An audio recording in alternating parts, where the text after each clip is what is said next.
there we go. So don't have time course for the final bit of FF7 Rebirth Part 2, right? Or Remake, whatever, yeah.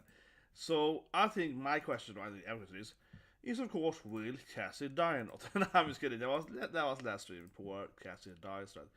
But in this stream now, obviously it's like, will Aerith survive, right? Yeah, like will Aerith survive? Now post here.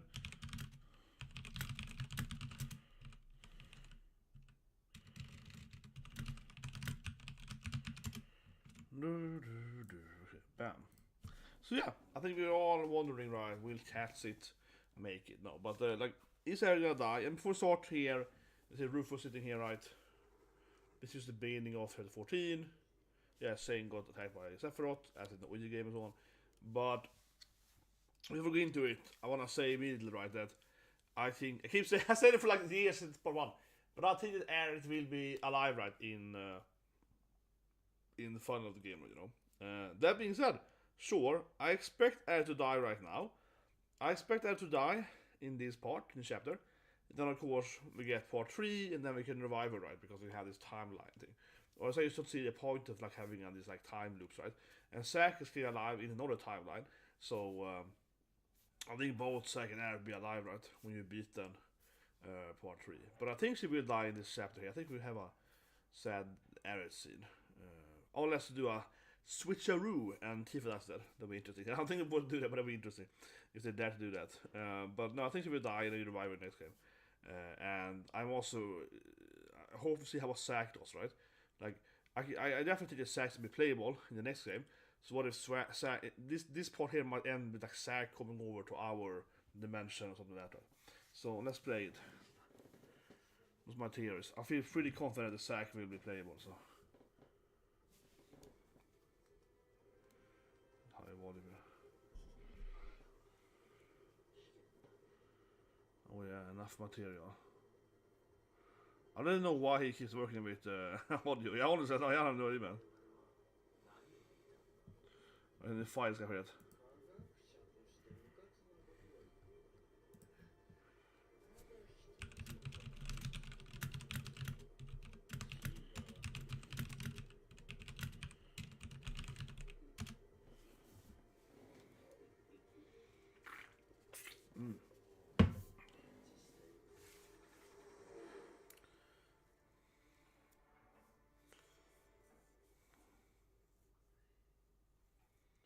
So here blir Zack, right? Okay.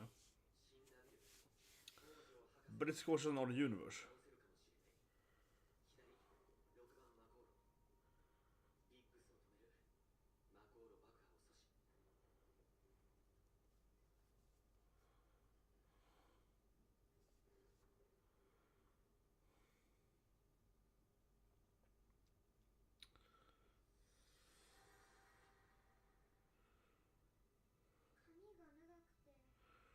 Yeah, so this is also weird. So how did Marlene see in the future? He's like, she could see Sephiroth killing Aerith somehow. So either I guess Aerith gave her like some kind of sight somehow. But this doesn't make, I don't know how she has the sight, but it's probably just Aerith that like gave her that, the live stream.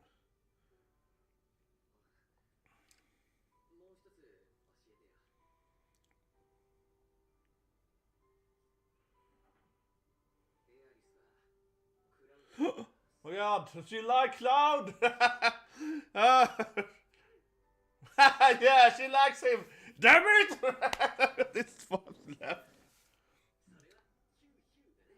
I saw that coming. Exactly, because I wasn't there, yeah.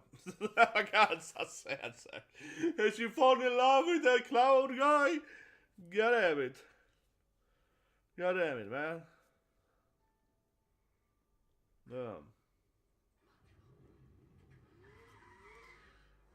So it's right, let Biggs just do the bombing, eh? Okay. That probably wasn't his bomb though.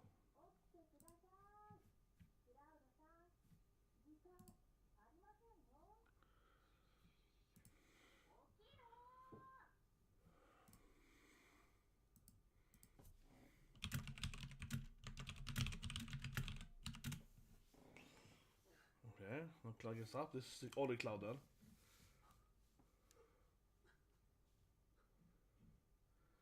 But it might be our cloud remembering the memories of the cloud or something.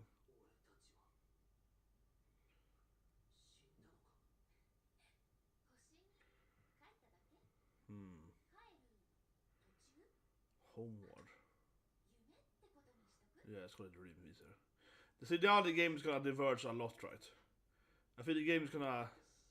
Yeah, I think this last half of the game is gonna be really, really weird now. It's gonna be like, well, actually, we're in my dream world or something. It's not a dimension. Yeah, now it's gonna be super confusing. Now it's gonna be like, oh no, what have Nomura, what have he dreamt now, man? Yeah, now the game is gonna get really weird, I feel.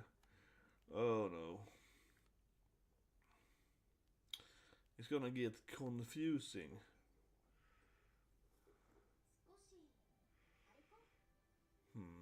The love we're using this area. Okay. First thing I will do now is look up. It's a kind of dream. It's a stage.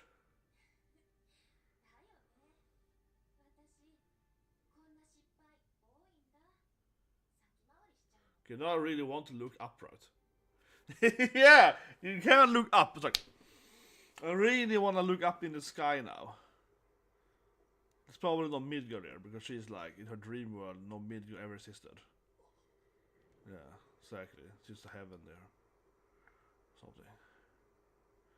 A lot of sky up there. I like who he did immediately too. That's good, Cloud. He looked up immediately. Yeah, like that's. But, so this is like another dimension, right? But... kind of similar to chapter... or sorry, remake part 1, I mean. We hang around there.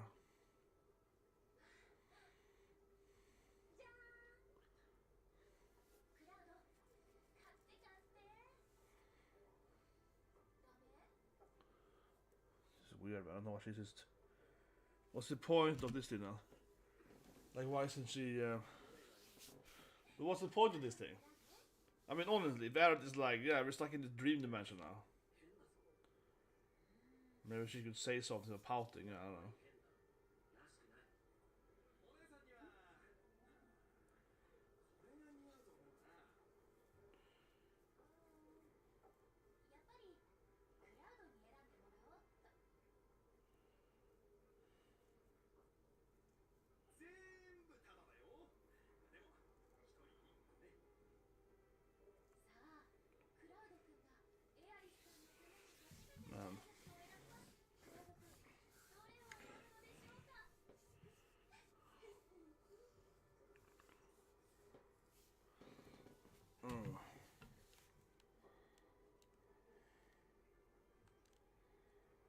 Maybe we're at yeah, the stamp figure probably.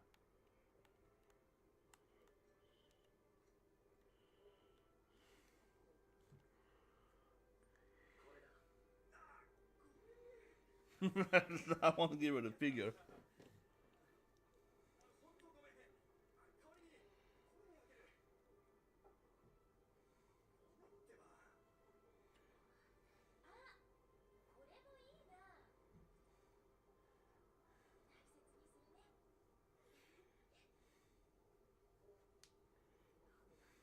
It's Iris now. I missed these moments. He's stuck into kind of hell dimension or something. I don't know. This might be dead people though. Yeah, maybe it's just her like. Maybe this is just all everyone's dead, right? That wouldn't be surprising. Because you see earlier when Tifa falls down into the thing to the chicken, like see her mom or something. So he's like, I remember this. So maybe this is all like ghosts or something. Maybe it's just like Aerith talking to dead people that died in different dimensions. Cosmo Can't, it's a pretty good reference though. Yeah, they always give stuff to you. This is a terrible, it's clearly hell. Yeah, everyone gets everything they want, man. We have to be stuck in hell somehow. What do I want then? I kinda want like Cosmo Candy, it's a nice title for it. So that's called Choco Sticks. What's over there? Stamp Shabs. Nah, Cosmo Candy was one I immediately felt I wanted.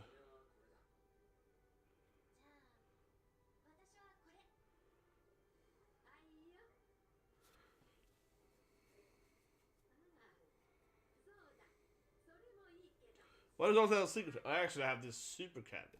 I like they all have like a secret trick too. Yes, of course. Yeah, they also have one secret thing behind the counter. Okay. But I like everything is like, yeah, everything's free, so it's clearly Hell Dimension. No one mentioned the money in her Hell world. Yeah.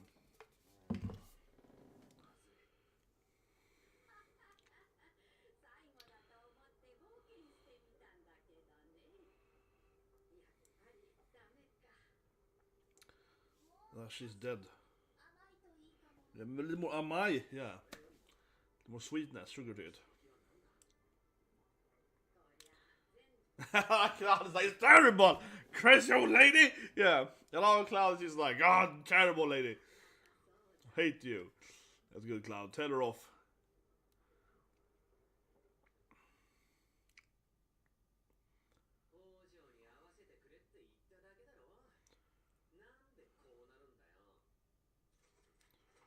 So we're gonna play Zack now? Maybe.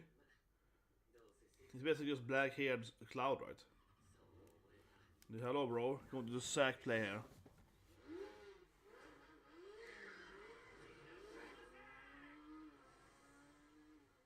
Okay.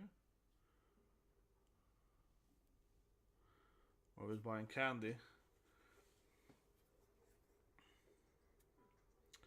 Oh, Sephiroth wings. See? Now Sephiroth's like, yeah, you're hiding in this dimension. Or something. This is where you're hiding. So maybe these things actually after we fell down the temple then. So everything with Zack takes place after the temple fall down. Maybe. And that's why we only have that's why we don't have all the characters, perhaps.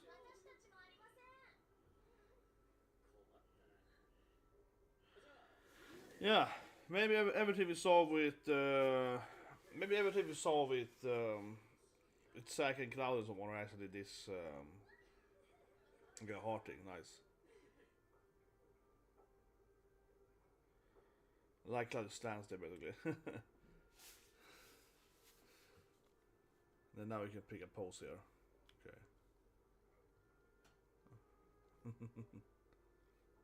Then dance hold. It's a very important part of the video game. Oh, det var den most cheesy one. Yeah, I might make the list tomorrow. Maybe if I have time. Perhaps.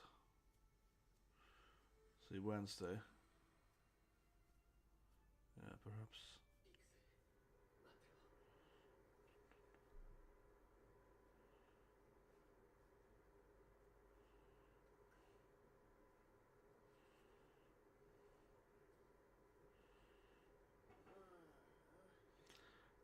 It's like Sephiroth knows she's hiding in another dimension, right? So, yeah, maybe this whole thing is just like everything we see with Zack must have been after the ancient temple thing then.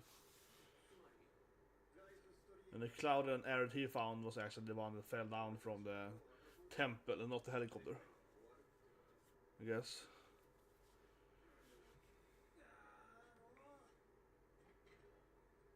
What? God, that's, oh my god, what a scene. What a scene, man. He's just like... What a scene.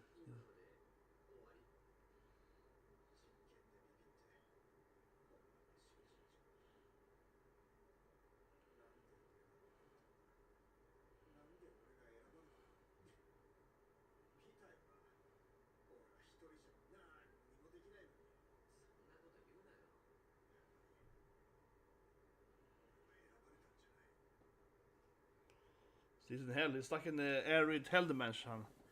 I said earlier. Yeah.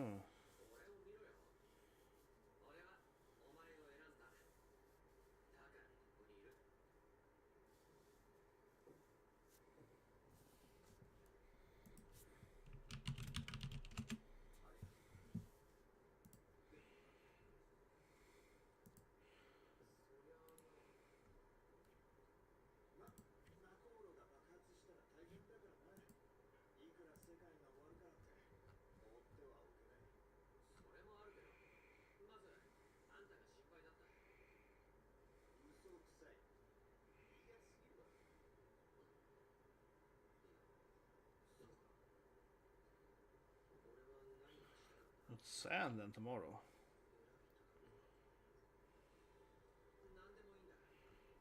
Yeah, jag tror jag måste gå sand then. Let's check it out, probably. Seems to be like an OVA or something.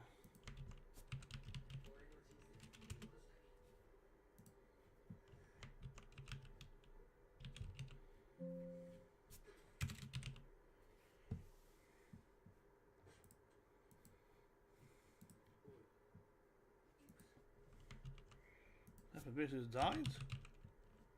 I don't know, like I don't know what's real or not. It's just like a dream world, so I don't know if it's even there. Is it shot by some random guard? What?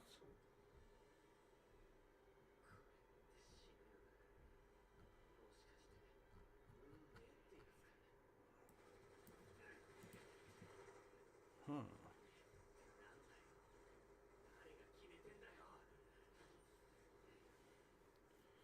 Sandland's coming tomorrow, is what it är. Classic Tsuriyama thing. So in the morning tomorrow, what?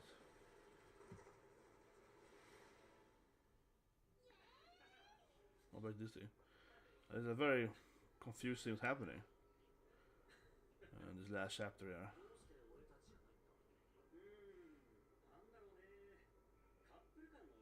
Oh, burn! More a funeral, yeah, you're the ghost. That's not nice at all. Yeah. You're like dead people.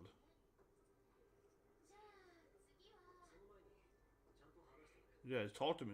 Stop doing this weird thing, Aerith. She's just running around doing her weirdness. Just telling what's happening.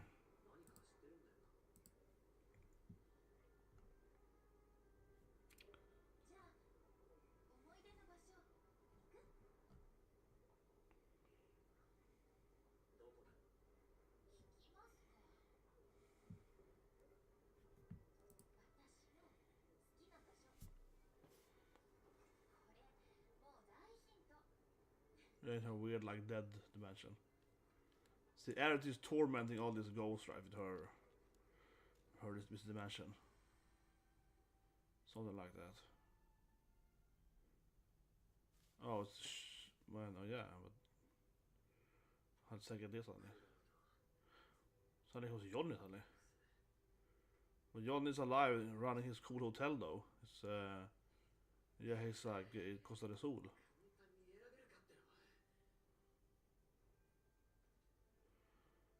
And suddenly Sephiroth walks in here.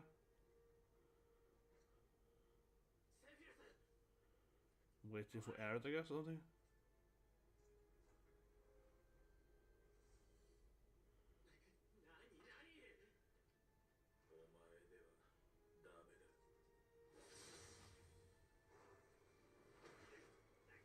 Yeah, he whispers, throws him into another dimension. Like, what is this? Is so weird. His dude's like, yeah, whatever. He throws him into like a dark hole or something. Nah, whatever. See, but now Zack might come to our universe, right? Yeah, see, now he's like falls into our dimension probably. I keep saying he's gonna be playable in the next game. He's gonna play the next game. Yeah, he falls into our dimension. I'm calling it. He's coming in. This is like Zack now. He's gonna fall into the dimension we are playing is. He's a playable in the next game. I'm calling it, guys. This boy, he's a playable in the next game. Look at him. So I'm sure that now Zack here falls into this dark hole, and then he will probably appear in the game we are playing at, right? And he's gonna join the party in the part 3. Exactly, I will find a way. Yeah, so I keep saying it. Zack's gonna be playable party member in part 3. I'm saying it for months now. This to me, I'm 100%.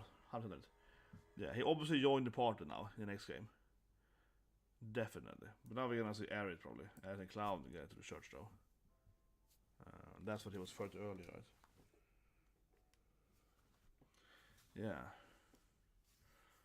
The classic flower scene. And Tifa has a cool fight in here. Yeah, it was obvious.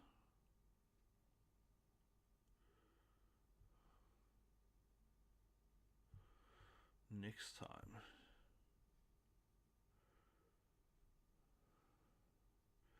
But certainly feels like, yeah, Zack is falling into a dark hole to join the party in the next game. And I've been saying that for a long time, so obvious. Like I said, obviously.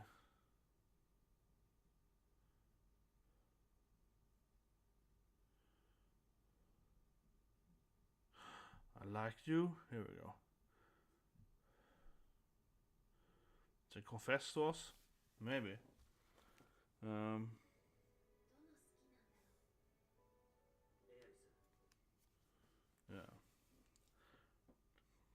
Yeah, but she's acting really weird in this other dimension. As Sephiroth said, this is like a world that already knows today we destroyed, right? I think. This is a world without a cloud as well. They can save them. What's gonna happen now? You're just gonna...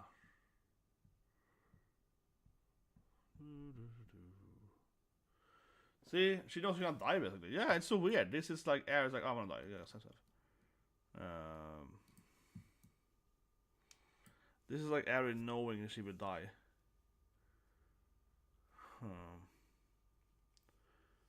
It is so weird, man. This game is...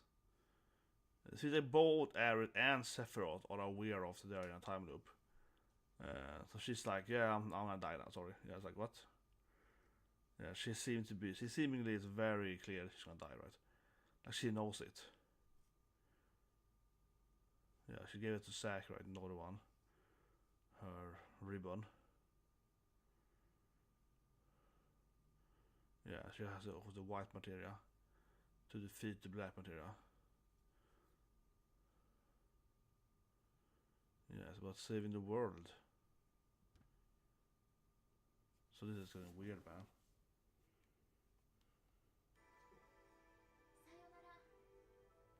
Yeah, no, she's like, take it for everything, yeah. She knows Sephiroth is coming to kill her, right? But this is like a... Yeah, my god. Now she puts him into another dimension again. This is so confusing. Like, Seiko Sephiroth, yeah, and she knows she's gonna die here. And throws him into, like, some other dimension, my god. But see, and Sephiroth asked him, you know, he's like, well, you're hiding in this dimension, right? It sounded like Sephiroth knew that she was, like, you know, in another pocket dimension. Oh, you're in this, like, flower dimension. Oh, I'm coming for you, girl. Yeah, like, he knew to find her in that. Like, it's so... The only thing that makes sense to me, Sephiroth was... yeah, knows she's hiding there. And the white Wisp should be the good guys, right? They have two different Whispers in this game. Black and white. White, I think, are like dead people that like them, like Tifa's parents or something.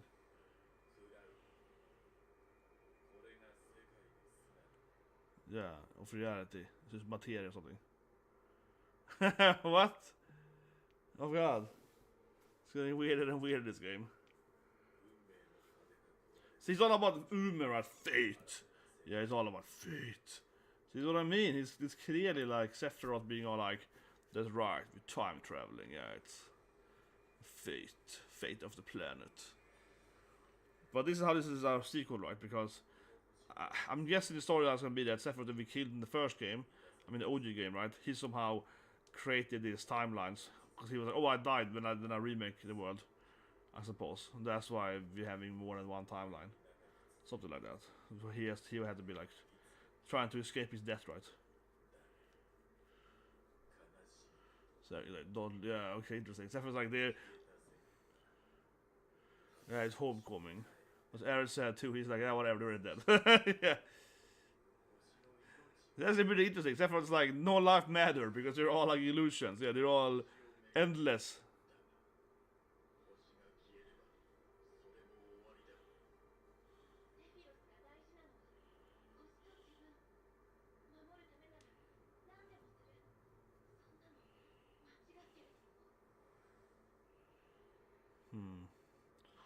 He really wants to destroy the planet, sure.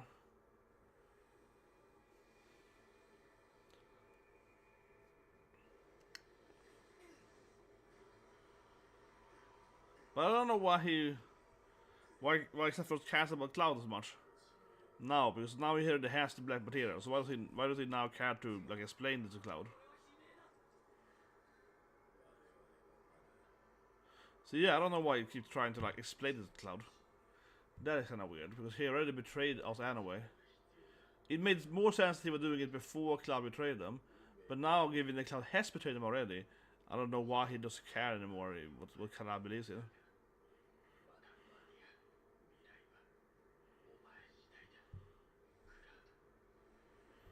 Maybe because he's afraid of dying, maybe. Now maybe Sephiroth is he's like to kill me with his Omni Slash, so I have to stop him.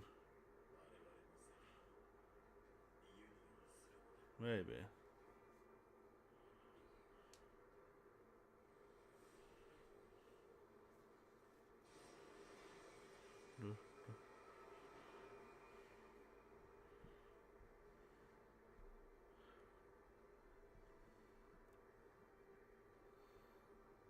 There's Tifa från Integral.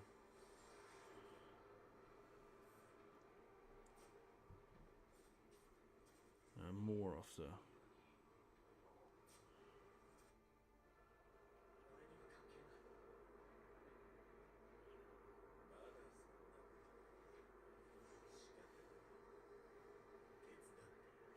It's like, now turn Cloud into one of those dark rodmen. It'll be the end of the game. It's really like a crazy ending. The ending is very like, yeah, it's very spaced out, literally. It's very spaced out. Yeah, my god, the ending here is very spaced out. Oh, you get Sephiroth blessing, man. Maybe it makes that stronger. Wow, this is really spaced out, this ending of the game here. Yeah, you're falling into some kind of timeline dimension wormhole or something, and you see everything, and it's just like, yeah, you're flying around, or it's a kind of weird time dimension. It's very, very spaced out, this last bit of the game.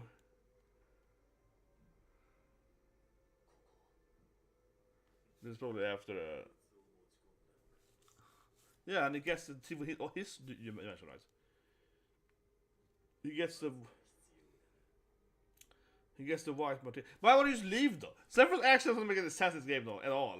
Because why would he be like, oh, so you got the white material now from Aerith from the other dimension? Well, whatever. And he just leaves. Why wouldn't he be like, I want that material? Like, why would he be like, whatever? See you in the next video game, boy. Here's also the end of the... That's a very long cutscene. My god. Yeah, I started this like 30 minutes ago. This stream. There was like a cutscene for 30 minutes. There was no gameplay there. 30-minute cutscene. Jesus Christ. But seriously, Cloud obviously gets the white material, right? From this other dimension. And then he just leaves. Why would he take it from me? He's like, okay. Like, what? But, I mean, do we have to go then to the capital? Forgot the capital, etc. Maybe Aerith has to go there and pray with it. Maybe.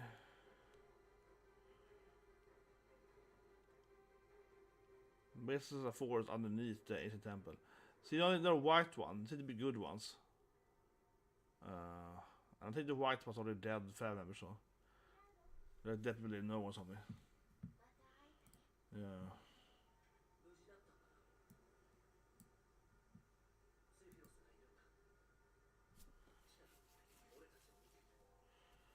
Oh yeah, why is he? See, I mean, because everything is so weird, everything happening now, his actions doesn't make less sense because he seems to have the future sight that doesn't use it right. It's so weird, honestly. The thing is kind of weird.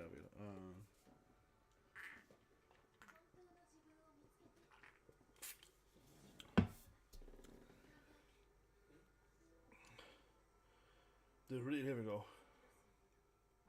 Oh, I can solo him. Aerith is like, I can solo him. Don't worry, guys.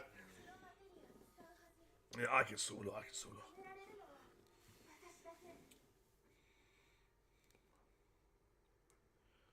Which is me. I'm the last. She's gonna die. Her death flag is pretty big. But is it the same Aerith that we fell down with then? That seems so weird now. Is it the same Aerith or 2 different Aeriths? Like, yeah, I don't know. See, her one was like... Yeah. Her one was like empty of the power of white something.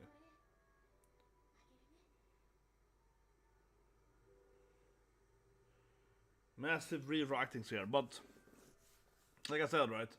It seemingly is pretty that Aerith and Sephiroth knows what's gonna happen. But I want you to explain it to Cloud then.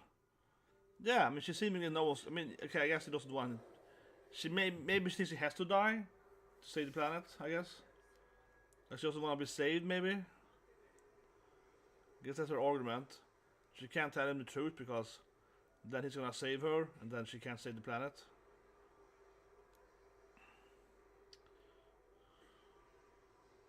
The white ones might be trying to like correct the timeline.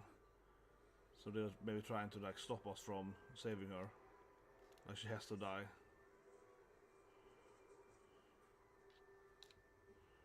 And I love this, the interactive crawling in the game.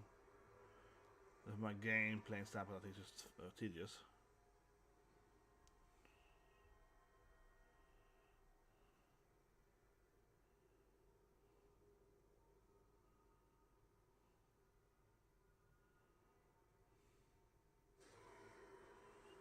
Okay, another time jump maybe? Well, now we're back at the current timeline, which is not the real timeline, I guess. Now, I mean, the real timeline should be the one we played the first game, right? The audio game. Oh, I guess. Yeah, this is down in the hole.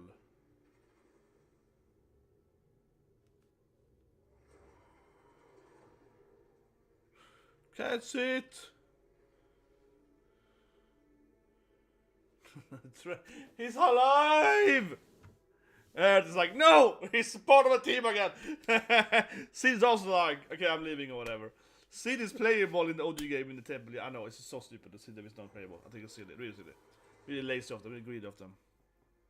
Hardcore greed, man. I mean, it's like 40 more hours of gameplay after Vincent joins you. Something like that. He should definitely be a playable character. He's just he's pure greed.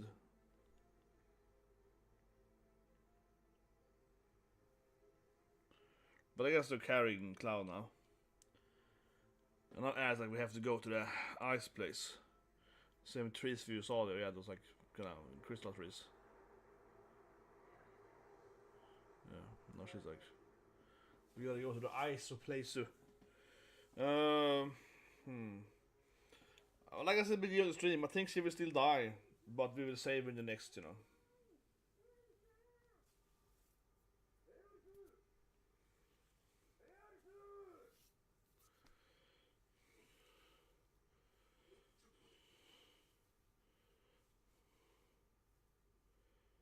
She's finally awake. Cloudo!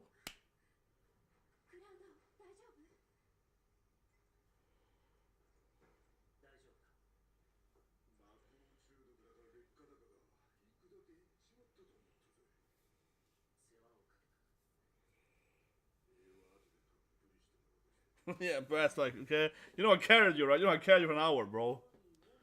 Yeah, it's a city. So, because they now changed, right, this ancient temple was instead in the north, she could just walk to the ice place instead of having to be on the continent.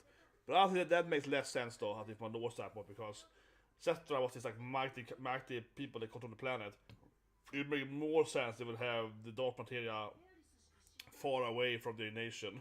So, I don't think this change, from a logical standpoint, it makes no sense. But it's easier, I guess, for them to just explain how she could walk up there now. So. But it feels like a convenient change there just to make it easier to rewrite the storyline. A little bit.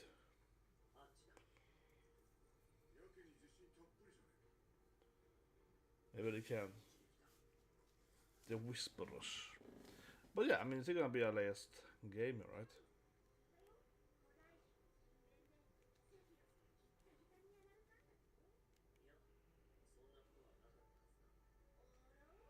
Oro.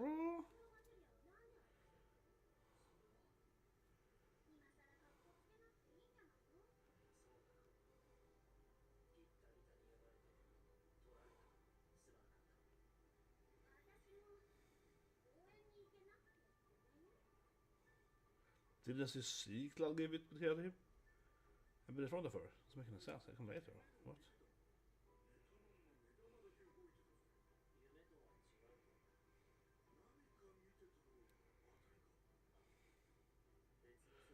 Isekai. It's an Isekai game. Got the sun av gängarna. It's an Isekai game.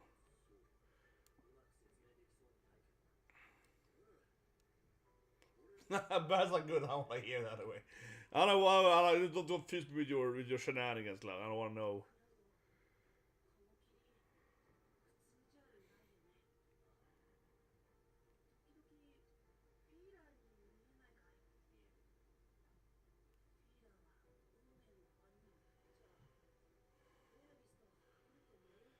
Oh my god, Red, because of the hard news, he's like, I think she's gonna die, right? Red is like, red flagging it, he's like, oh, I think she's dead. I think she's gonna die. Red with the truth bombs, man. It's like, their fate. They're controlling us. Tifa is like, stop trying to betray us, right? Yeah. Tifa, god, the sun is like getting really, really angry now. Yeah, it's almost, it's like too bright there. Oh.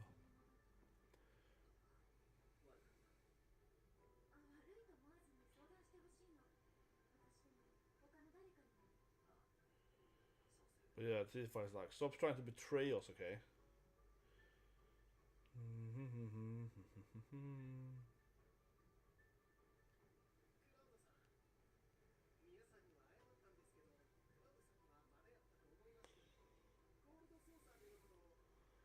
Can I explain why he betrayed us?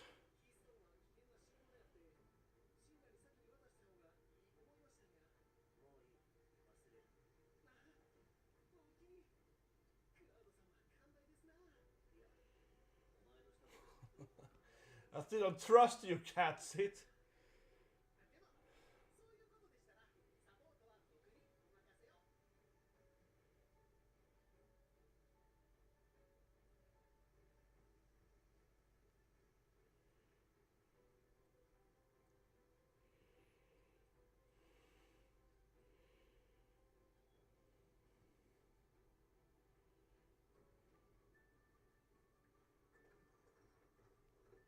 Oh, here we go. The capital, forgotten capital. And Vincent was already there or something? I have no idea what his character is doing in this game because now he's on the only party. Instead, you just have him like lolling around. He's like, yeah, I'm here, guys. It's like, oh, Vincent? He's like, yeah, I've been here for 3 hours now. Hey, bros. Like, what? Yeah, forgot the capital, which now then was like next door to the temple instead. For no reason, except easy to walk there.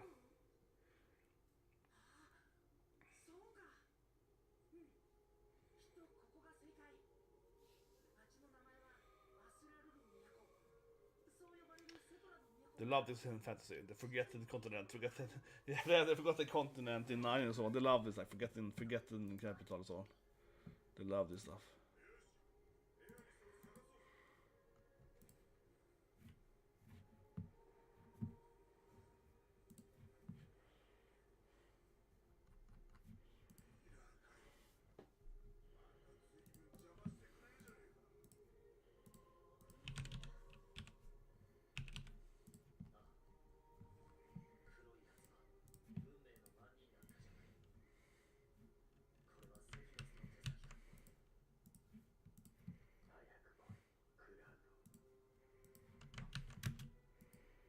Always efforts there somehow.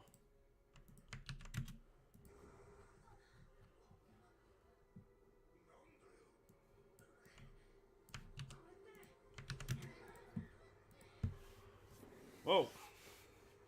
Whoa! What's happening? He's like dimensional rift or something. He's like, I'm coming, guys! Suddenly Sephiroth is like, hello! What's happening? He's just like, BAM! What? Sephiroth's like, I'm here, yeah. It's like, he snaps some dimensional rifting going on here.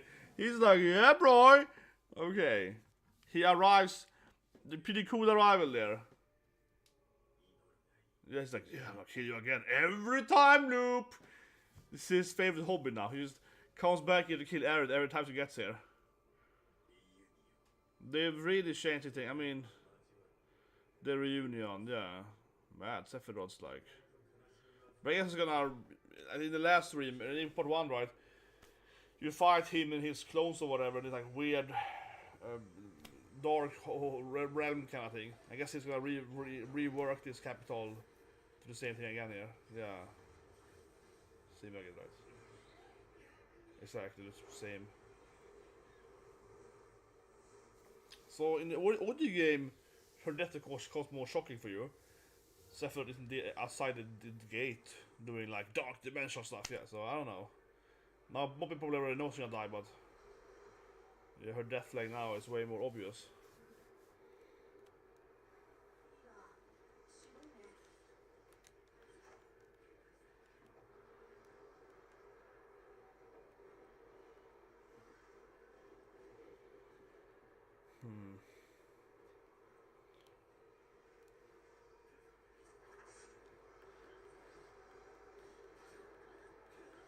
Even the white ones?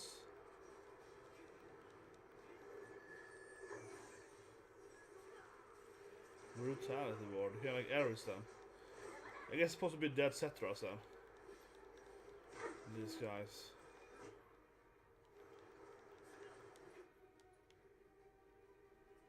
Not again. Yeah, we can analyze them from our collection of LP stuff. Oh.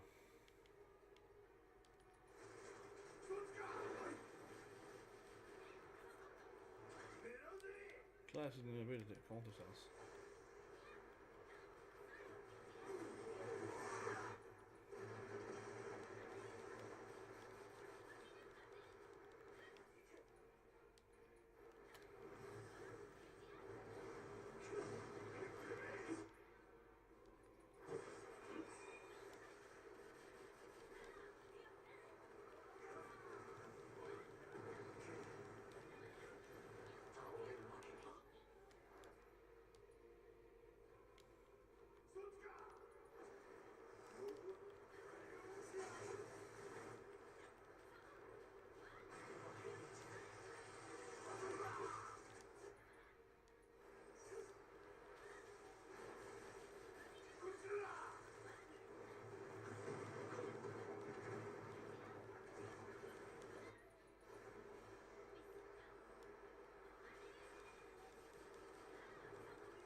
Mission completed.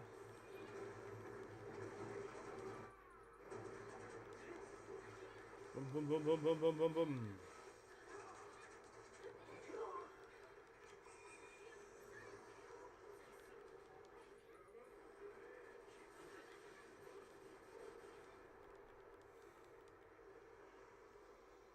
Okay.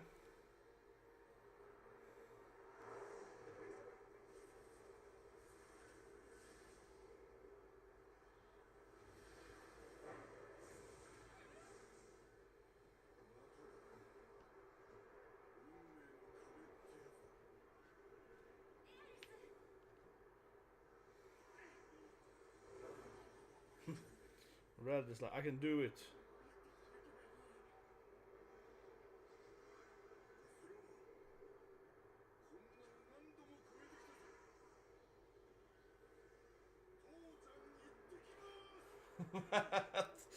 Barrett, yeah, Dad is coming.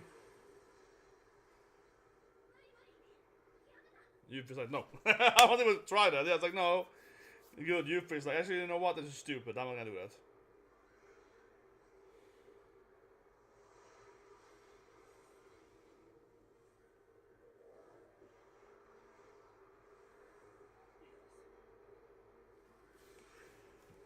Oh my god, he's taking control over them. He's turning Sephiroth.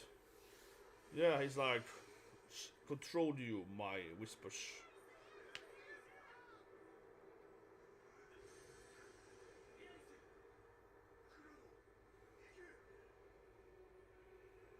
I like Cass's helps out. He's like, I'm also here! He goes suddenly Vincent, like, IKEA! See, he's still part of the party. He's letting me playable. He's so stupid. He's like in every scene for like the last 30 hours. He's not playable. He's the greediest thing ever. He's still there in every scene, man. He appears in every place. He's there in the temple. He fights the Turks in the temple. Like, he's there every time, but you just can't play with him. It's so stupid. It was gonna be playable, not moving for the storyline then, you know? Let him join in the next part then. No, don't have him. Maybe like every scene in the storyline, I'll be like, oh yeah, I'm here, bro. Oh god. Oh my god. Poor. Oj, oj, oj.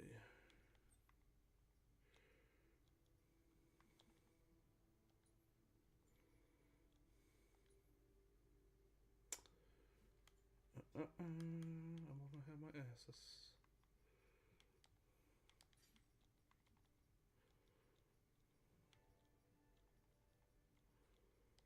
Cause I need to revive my alone, right? I'm all alone in the world. Need revival though.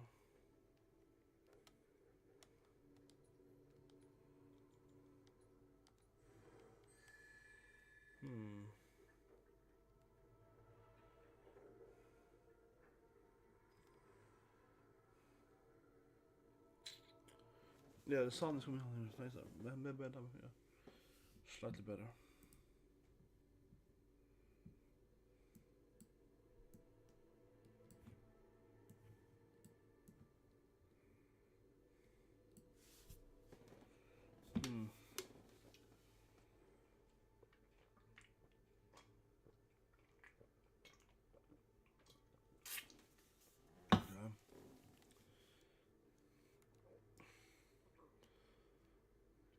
Yeah, I mean, it looks somewhat similar, but all the whispers there. But I'm not surprised though, I mean, I said yesterday. I wanna play with Cloud though, I guess, so. I mean, can even play all the characters, yeah?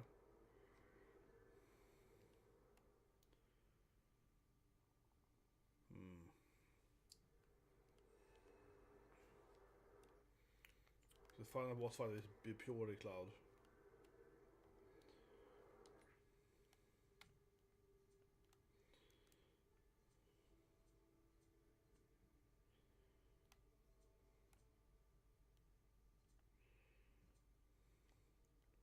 And then 5 points.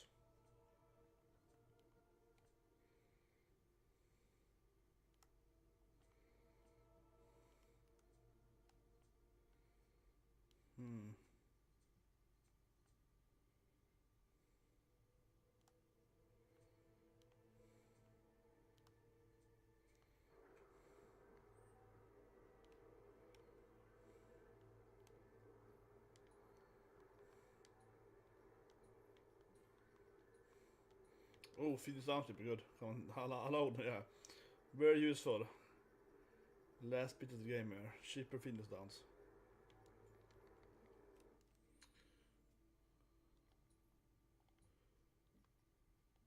Probably gonna remove Moogle Amulet though. Since I got Moogle Amulet gives you more drops basically, right? So like super useful now.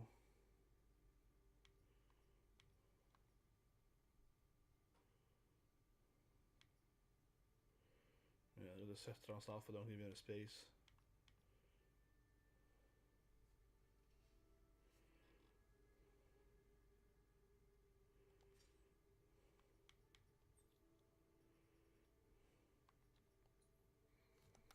Maximize his points there.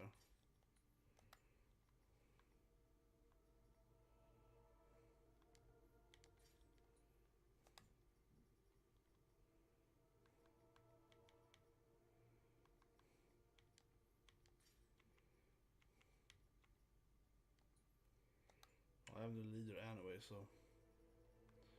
I don't need this thing.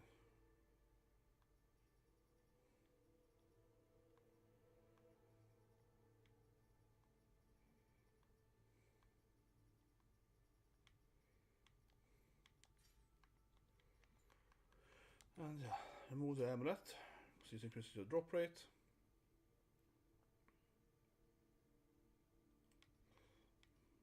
Also have the best now.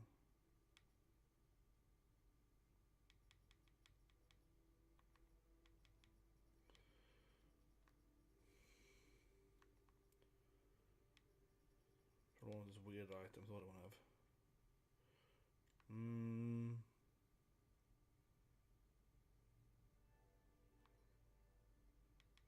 probably don't have that here anyway. We too hard with one character.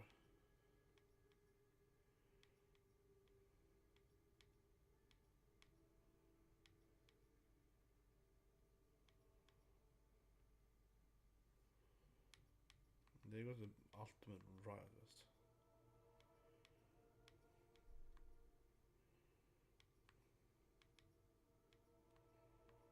What are the UPs, right? Full throttle risk guard. More health, more damage.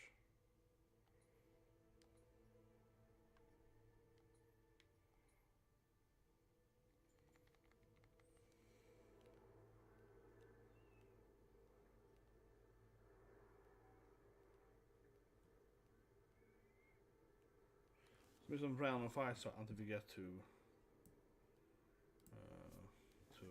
Aerith. There'll probably be some random whisper fights, and then we get to the actual big bad is Sephiroth. Which cannot pray, right? I mean, of course, it's gonna be the same scene in the end beginning. The Aerith is praying.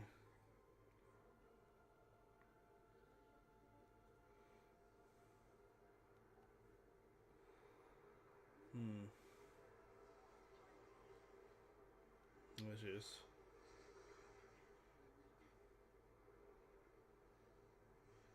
Okay, will she die again? I think she will die, but I don't think you can save her here. I think you can save her in the next part, right? When you time travel in part 3. Then you probably can save her.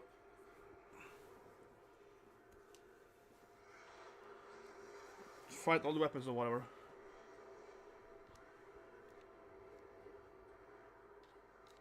Oh, the love is in the game. Don't die, Aerith!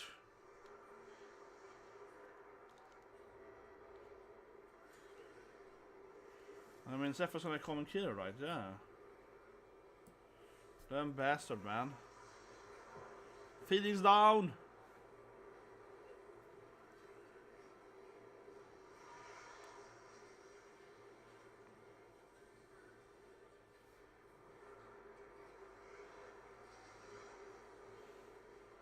Maybe Cloud kills her.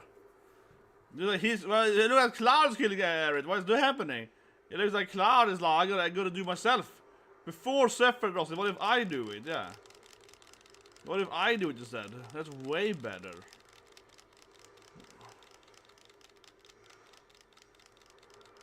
Oh my god. Is Cloud gonna kill Aerith? There'll be one dark twist. Watch the classic scene. Here he comes now. Well, I have some PTSD from this thing. It's my whole childhood. Can we finally save her after 20 years of pain and suffering? I mean, he is saving her right now though, but...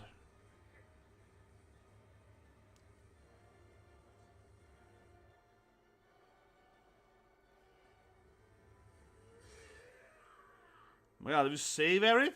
She survives in this game? I still think she will die eventually anyway. Yeah, I think it's too easy here. I think Sephiroth is like, oh, I'm just warming up, boy. Then she has to die for the future something.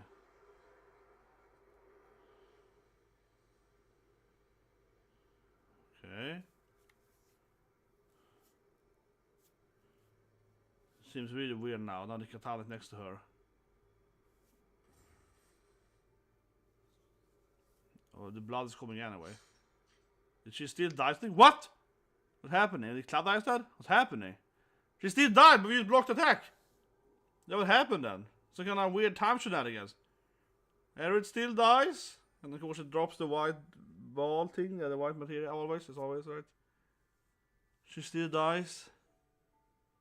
Oh, let me play a song. Do do. Do do do do do do do do do. I still think we're gonna save the next game though. It's still sad, even though you know what's gonna happen. I mean, they play some weird thing with first she blocked it, but then died anyway. But I still think that she's gonna, you know, I think we can save her in the next game by the weird time shenanigans. Yeah, No, she still dies, of course, in this game as well. But even though it's sad, even though I expected it. Of course, I expected Sephiroth to succeed. He's just there laughing, like, ha ha ha ha ha ha. But see, this is really weird. Like, maybe I did save it in my time. It's so weird because it feels like it's flashing back and forth between different, different versions of it. So maybe what Cloud is seeing is the memories of her dying, or it's like F0 where he remembers that it's been in 10 minutes before. Maybe Cloud has said her died over and over again, right? It's a time loop. So maybe he realizes that I'm stuck here in a time loop and I've seen her die so many times, and every time I get to this point, she still dies. That might be what he's thinking too. Yeah, that might, maybe Cloud is trying, but he finally realized that, oh god, I've been in like 5,000 times, and every time I get here, she always die anyway. I can never save her. I try to save her every time, and then she dies. And then we do this thing, and I kill Sephiroth, and we redo it, and she dies. Maybe that's it. Because she seems to know she was gonna die, right? Yeah, but maybe he realized in this. It feels like he might have realized that, oh shit, like this happens every time I get there. I think so, because it was flashing like different clouds, right? Different, let's say here again, yes. I think Cloud is realizing now that, oh, I've been here before she dies. Yeah, oh, this is not, she does every time, man. See, Tifa also now realizes she's seen before too. Yeah, Tifa's getting deja vu there. Sephiroth was like, yeah, I know, you finally remember. Confluence of worlds. Yeah, Sephiroth's like, you guys remember now? We're in a time loop. See? Sephiroth's like the good guy. He's like, see, I'm trying to help you from the time loop, guys. He's just trying to help them. He's like, see, I'm doing this for your guys' sake. I'm trying to free you from the time loop.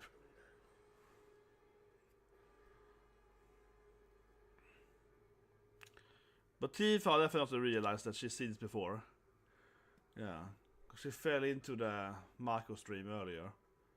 Do do do do do.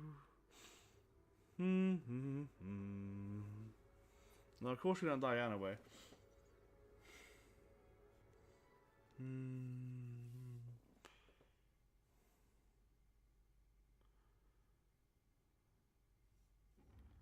I mean, Sephiroth actually sounds less crazy in this game, seriously.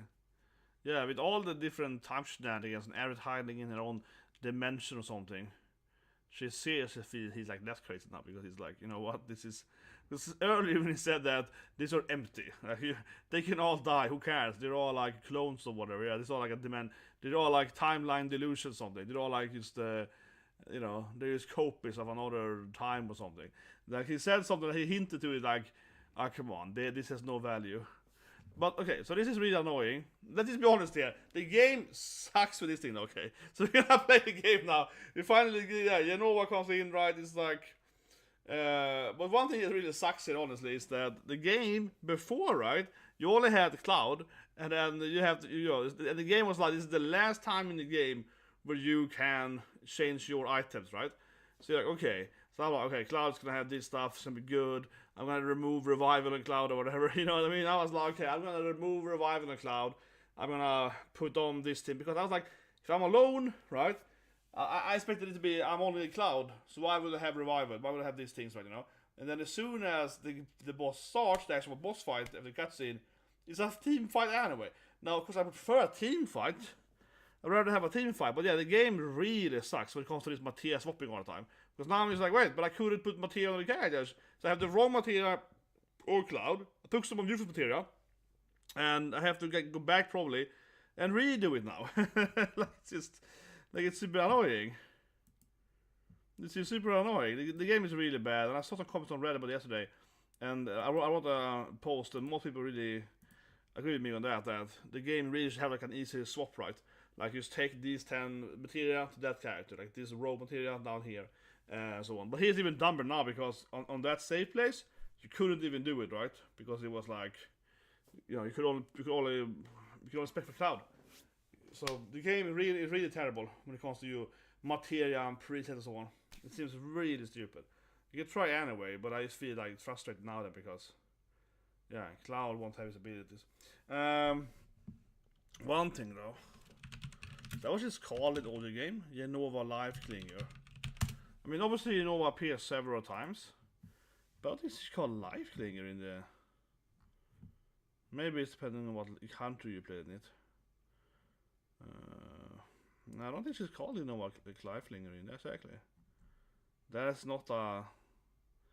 Yeah, I was thinking that. It doesn't exist in the...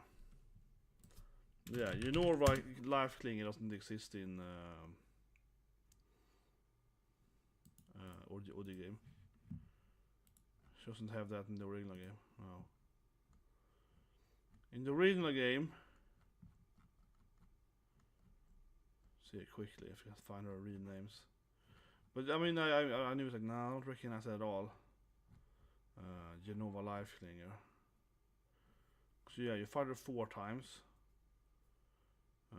Birth, life, death. Yeah, and synthesis. Exactly, that's like a new name. But she's called Life though. Yeah, she's called Life. She has a life in the OG game. Life Klinger. I mean, it's have a similar name, right? So I guess they're based on that. And then what was she called in the other one?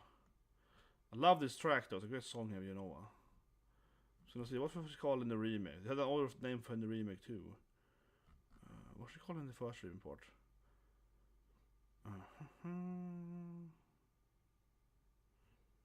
Yeah, she's Life Klinger, so I changed her name. But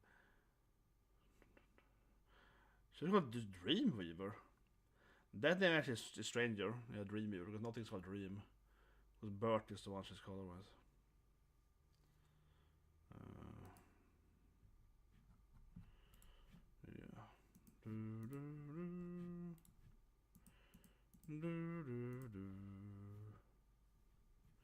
But anyway, she's playing it. I was thinking that I didn't recognize. Yeah, I think the name was Life or Death here.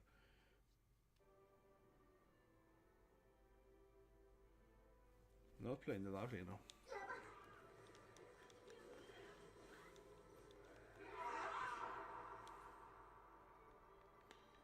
Wait, not a Kid Mouse party.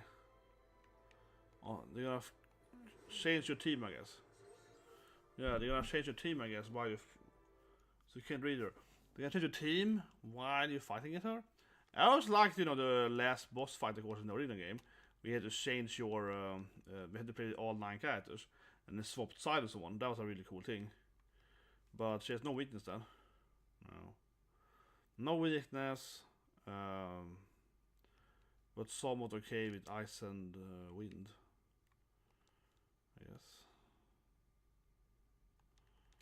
Oh, they're all the limit breaks. So yeah, I guess we can swap characters. So I think we also go in a limit breaker, right? Yeah, they seem to swap characters. So because I lost all the characters, so I'm gonna guess that, you know, I can go in here, right?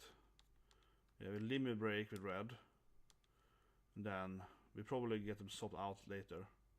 Oh no, it just fails? Oh, come on. Lame. That's lame. What do I do then? So you can't hurt anything at all. Yeah, what do I do?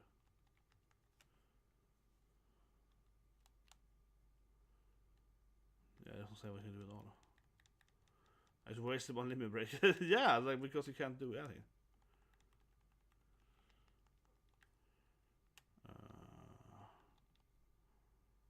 I don't know. Maybe I have to hit her with like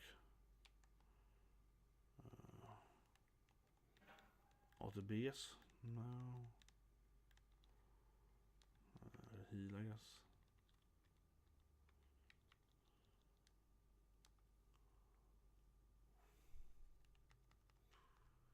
Maybe magic in general.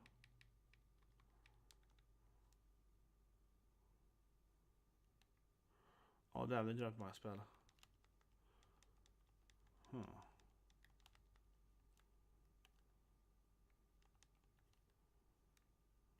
There's no tackles. Was the last fight if there's no tackles come behind you? Okay. Let's just avoid it by rolling, I think. No, ignore it. I guess she's just immune to damage for a while there. I guess so. I didn't see any way to like actually hit her with anything. Yeah, now she's out, right? Oh, she's barrier again? Oh, come on, what is this? Oh, what a fun boss fight. No, but what supposed to do then? Maybe hit this thing.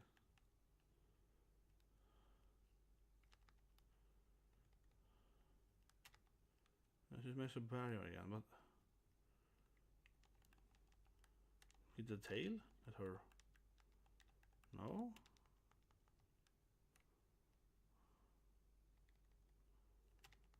What is I have no idea what to do here.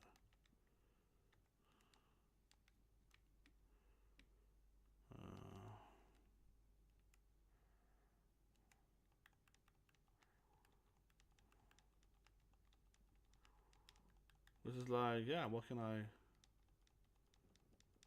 She's just immune to everything.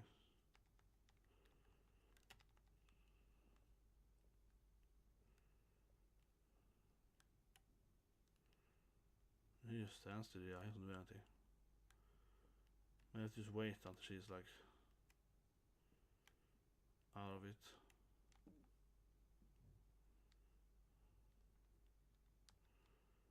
This is a really weird last boss. Now of course Red can't do anything. So Red doesn't have any items or material on him. So he's kind of useless. Also he's romantic at it. I guess so.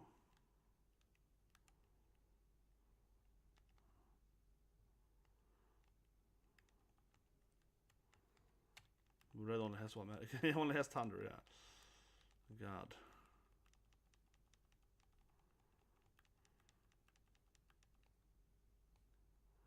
Yep, only left two.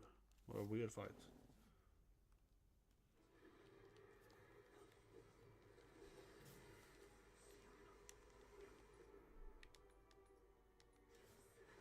Still doing that song, I know it. Huh. Now she probably replaces my team again, right? So now probably Yuffie and Barrett joins. Something like that.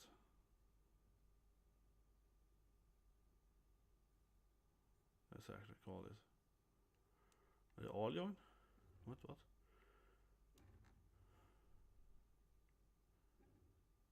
Oh yeah, this is Yanova. Exactly, that's face here. This is more Yanova you recognize. Yeah, with that face there's more Yanova, I know.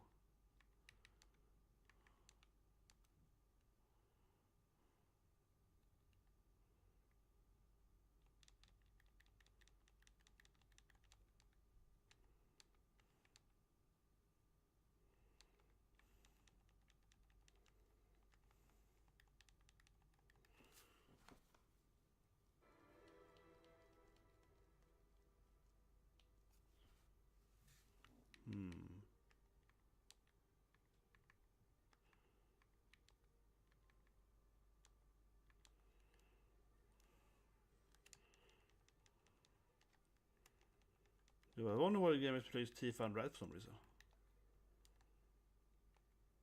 I don't know if I'm playing Tifa, but Red is kind of useless.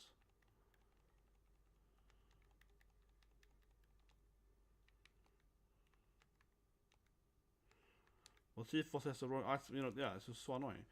Tifa has the wrong material on her now, because last time we played with Aerith and Yuffie and Red, right?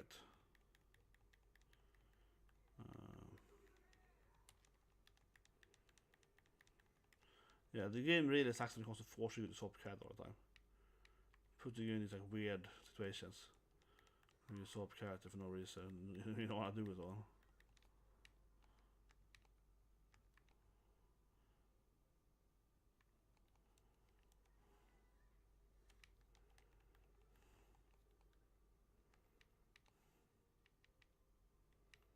Where's 2 seconds? I'm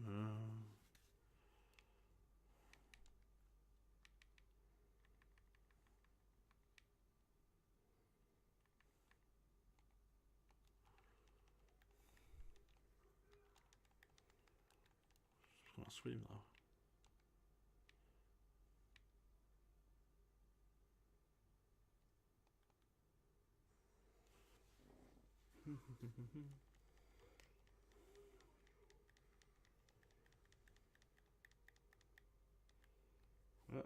Or a face, I guess. What's happening?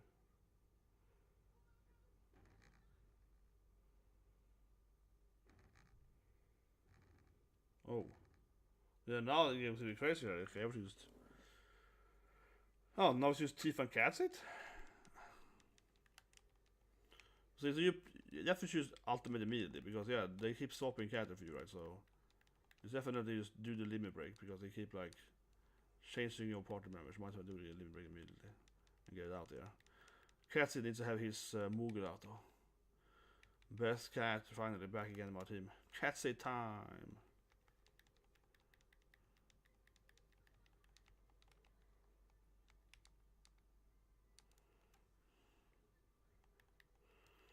Look at this. Best character!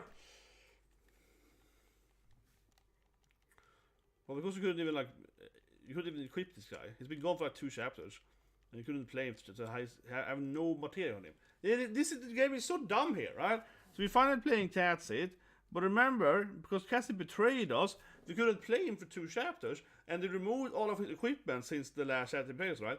And you couldn't, like, equip him because you enter, so you enter the chapter, you have only Cloud to equip. So we have Catsit here, and he had no abilities on him, nothing on him. It's like, wow, no passives and no material. Like, what were they thinking here? They're really terrible with this stuff when it comes to the... My god. It's so stupid. It's so obvious. Like, why you... Oh my god. What I don't understand it for?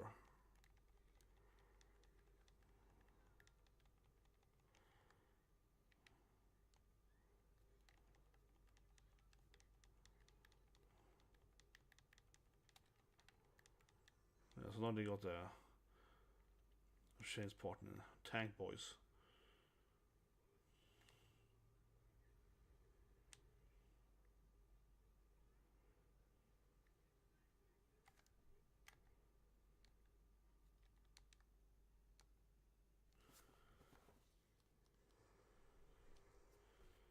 But I like this boss fight is great though. It really reminds me of the last boss fight in the audio game, right?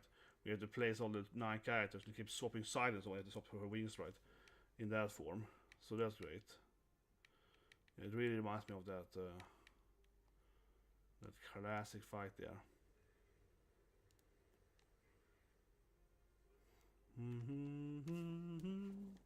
Yes, I mean that's great. It is a really great, like, it's a good boss fight. The only problem is that the game doesn't allow you to equip stuff. Yeah, I mean, the boss fight itself is good. I swear the game was, you know, it's just like a really bad UX design, yeah. But the game shouldn't have limited before then. Oh no. Not Barrett Kun. This is what I mean. So now Barrett has the wrong items, right? He doesn't have the what I used to have on him. He doesn't have the exact amount of purple extra health and defense stuff and so on, right? So he's weaker than what he's supposed to be. And this because the game is like kind of have this dumb... Yeah. Oh my god, this thing was crazy.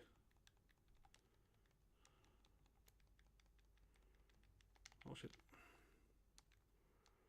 This thing is huge amount of damage.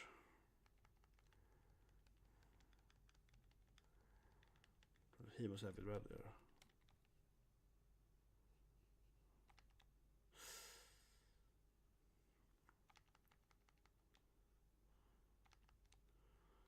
This is what I mean. Barrett probably wouldn't have died here if he had his real gear on him, right?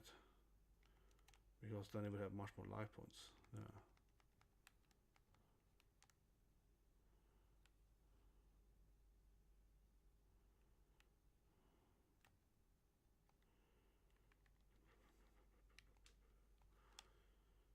Just get him up.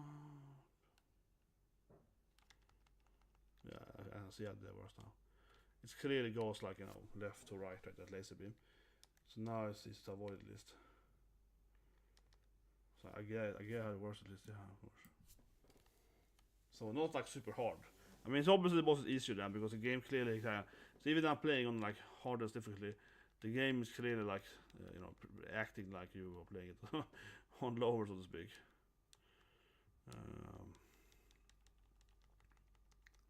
Yeah, the game is clearly like make it easy for you, so to speak.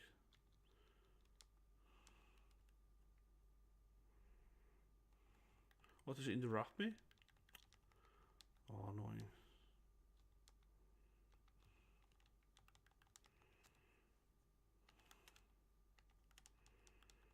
I guess she has no weakness, really. Oh, that lets me like, okay. Different than the other one was.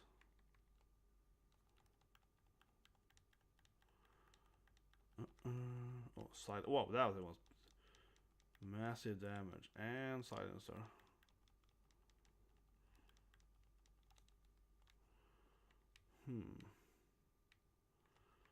This should heal her. Oh, it's letting her die and then reviving her again.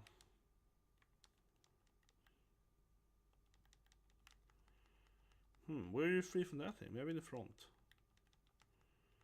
That thing, I have no idea what to put that there.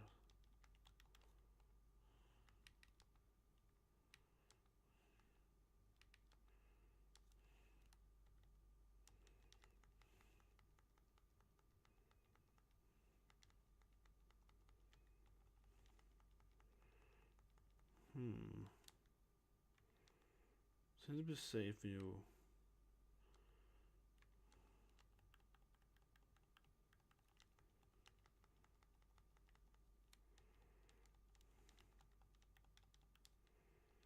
How to survive those balls.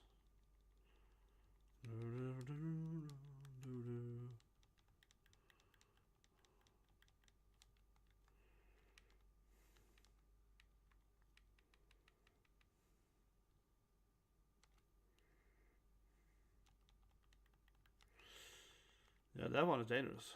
That oh no. Oh, I got limb break. Limb break.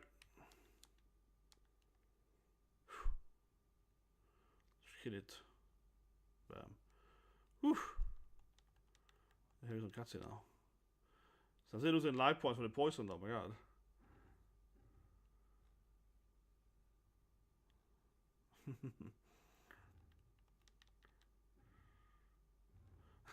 This is nice.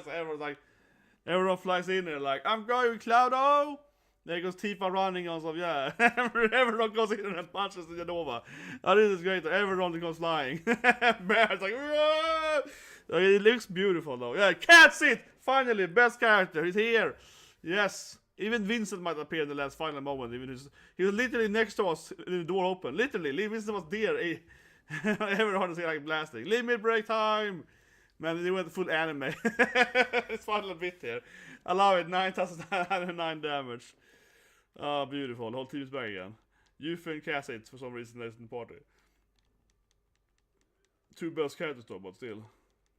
Cassette has no material on him because the game was like, no, that's stupid. Well, we won't have a material on you, and Yuffie-chan is dead, come on.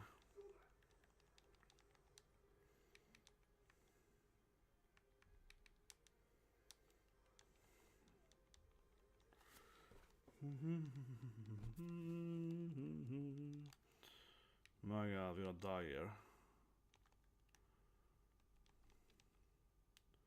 Oh, he grabbed Cassette. He's now summoning his Moogle. He was gonna go on Moogle up for it. Oh yeah. But I guess it's the last boss though. I mean, certainly Sephiroth will also be a boss after this. But it's probably a duel. Sephiroth's gonna be some kind of like, we got a duel in like Rufus, right? This is clearly like the last boss from like kind of fighting party standpoint. With an actual boss like. And Sephiroth needs to be like a duel. Which probably be hard though. But I think the duels in this game so far, they've all been hard, honestly. The fight with Rufus was really hard, but it is quite gimmicky, right? You have to just kind of learn like some specific timing on it. I think it's kind of easy actually. Where they kind of break a little bit of the. Oh, I'm dead now, I think. Yup. I got grabbed after they two died, so I can survive this. Hopefully they start from here, right? Yeah, from where we are right now. I think we are restart from where we landed.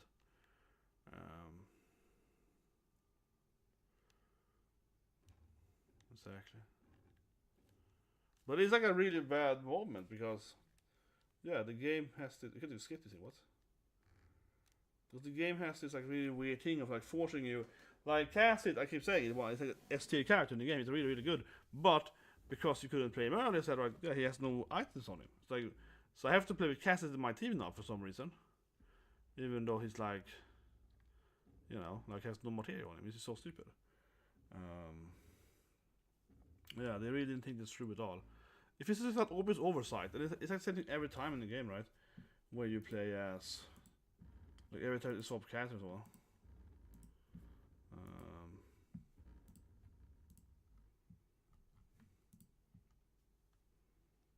Okay, pause it.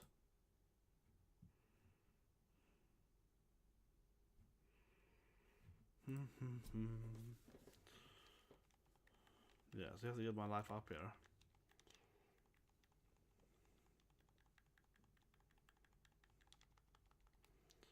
Okay, it's important that the clouds don't die. X-potion him. Nice. And that's the important part, the cloud can get up there. The last time I got cloud up, but yeah, then she grabbed him when the other one is low life, and I couldn't really like, stabilize that. She has no weakness, I guess. Exactly. But now, if you can get outside that. Whoa, whoa, whoa, whoa. She has to like, ooh. Good, here we go. I think I got it now though. Then she can get healed here too. There we go. Yes, now I can play both her and Cloud. They're pretty. Yeah, they have good life points as well. There we go. Now I can play Yuffie like normal here. Yeah, but Yuffie has half of her like stuff she's supposed to have. Yeah, she got her ninjutsu. So she's probably fine. Now she got like this thing. Can do the shooting star and the bleach ability.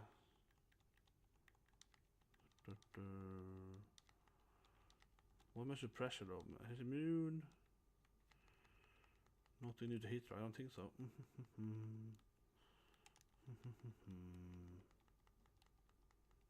Okay, slim break. Oh, she's leveled. Here we go. Use the time. Hopefully she is immune to it. She's though, god damn it. But he's teleported out of it. What? Oh my god. Well, at least Yuffie survived because she teleported. Yeah, because you also get immune doing the ability, right? So at least you feel like, oh, come on, I couldn't heal in time. But at least she like survived because she was immune to the damage. Wow, I have a few finish down left now. Jesus Christ. And he insta dies too when he's resurrected. My god. And Cloud doesn't have a revive anymore because again the game really should allow you to like I don't know, the game basically needs to allow you to like change material during this fight something. This doesn't make any sense now. Yeah, so I removed the course revive because I was only playing with Cloud for a bit. Yep. So now he can't revive them. Maybe Yuffie can.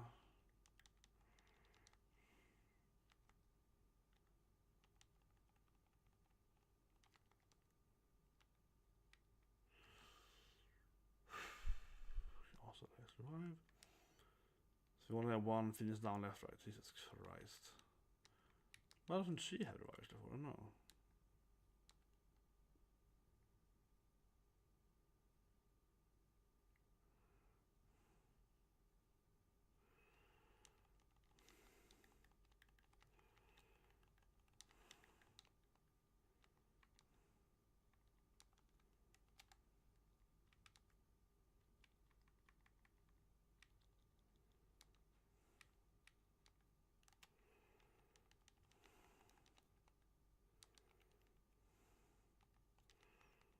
Immune again. Yeah, she is immune a lot, right? Oh shit. Professor Sidder. Because she gets immune a lot, but hit her still get A to B, so.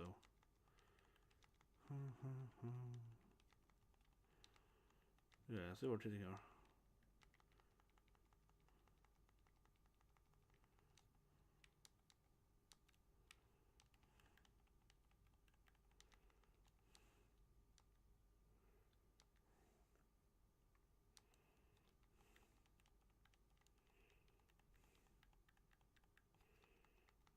is immune again.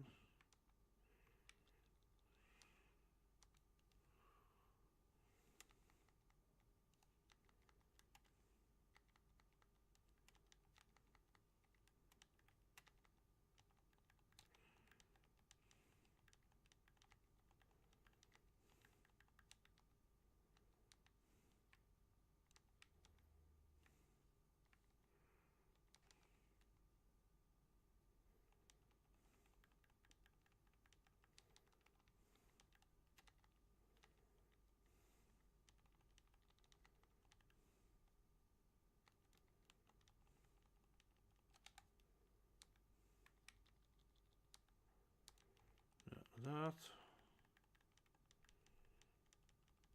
Life up, is immune again. What didn't she suffer? Why didn't he suffer? Jesus Christ. Why didn't she suffer? Oh, so annoying. The one that explosion. Oh, come on! Why didn't he suffer? Fuck's sake, this game.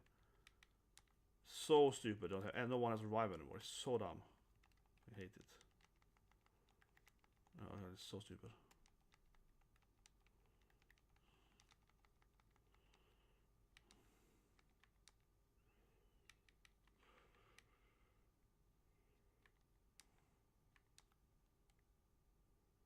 Oh, good.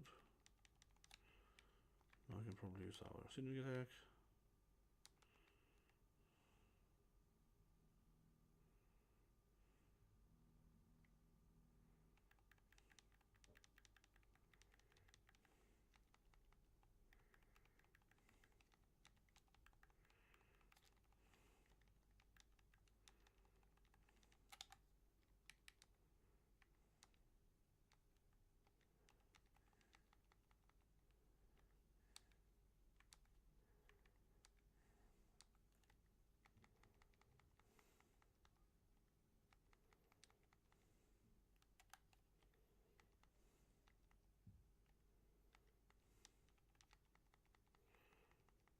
Again?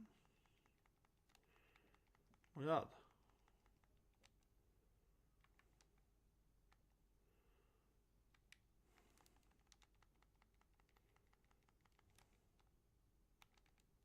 There we go. So let's leave break.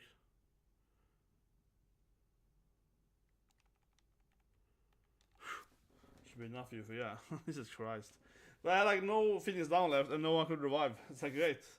Great that you let me remove the yeah, great material setup in this game, man. My god, that was so frustrating. That was way harder than it should be. That is way harder than it should be, right? Because of how the game has changed that, yeah. See, Zag is clearly running into joining our team. He's following them in this black hole, right? Dark hole, whatever. Yeah, he's following the Sephiroth traveling through dimensions. Clearly, this guy's gonna come into our game now. Look at this.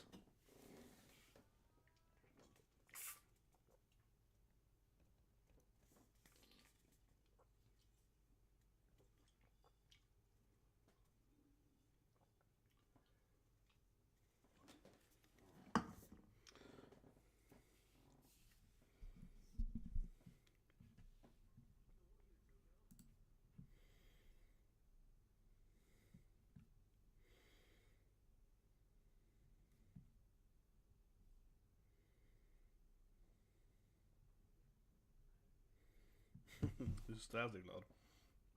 Ja.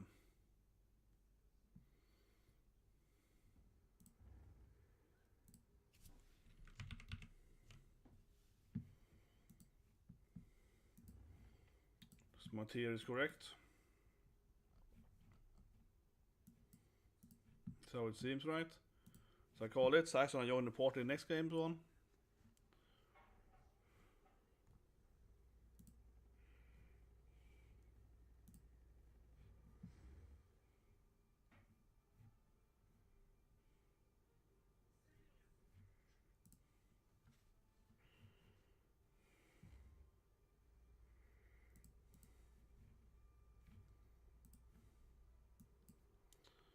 I mean, I call it right. Saxon and join the party next game. He wins and Dancy. This only makes any sense.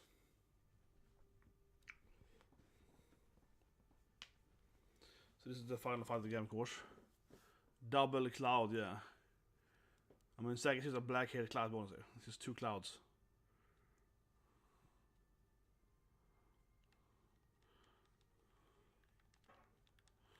So here's his gear. His ability, it's... He got like super cure or something. I know, you got all the good shit, man. Of course you got some kind of soldier team up. Yeah, of course you do. Very good.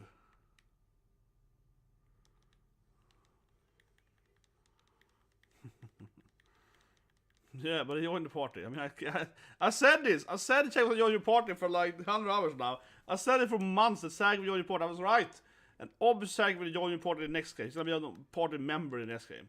Clearly. It's on a solid game. I was saying that from the beginning. I was saying that for like 2 years now, 3 years, I don't know. I had tears for so long. It's so obvious.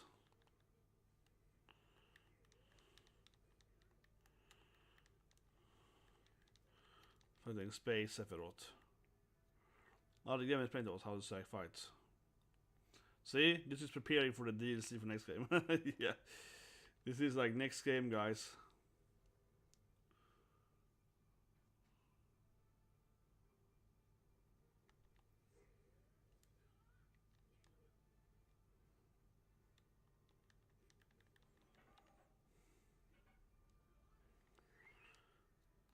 He got a charger instead.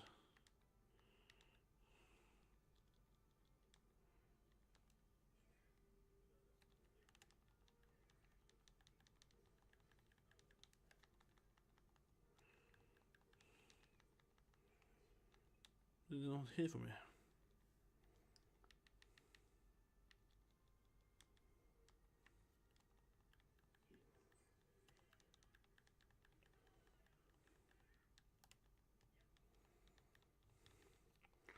So clearly want to build their team combo, right?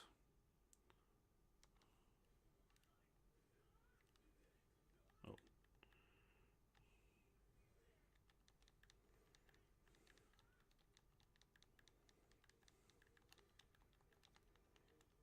Octa slash.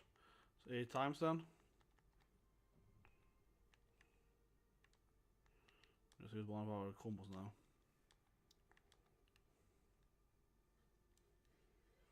Oh, he got healed before, nice.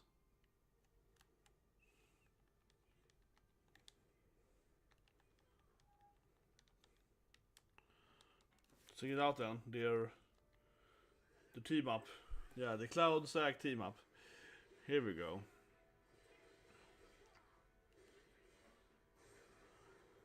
Oh, yes, infinite mana one. Here we go, his dagger.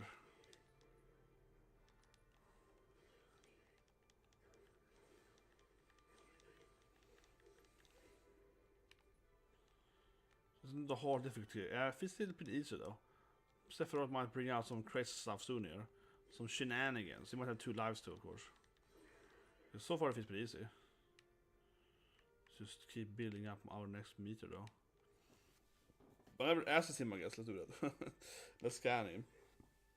Unable. Yeah, the game's like, no. He's just an illusion of time, man. He's holding you now there. Okay, interesting. Oh, yes, it's actually me break. Definitely want to see that. Come on, Zack. Get up there. Rush assault.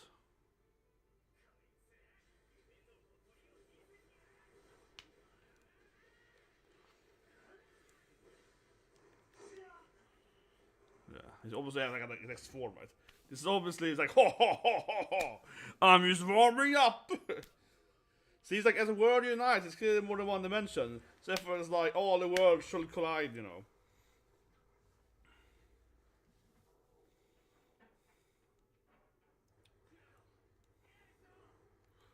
No! Temporarily best friend! Zack left the party. It's obviously the next game then. Now is the final fight. Yeah. Alone at last. It's of course very similar to the OG last fight in the game. Sephiroth and Cloud, yeah. The Omni Slash ability. Ultimate limit break. He even turns into the ultimate thing. What?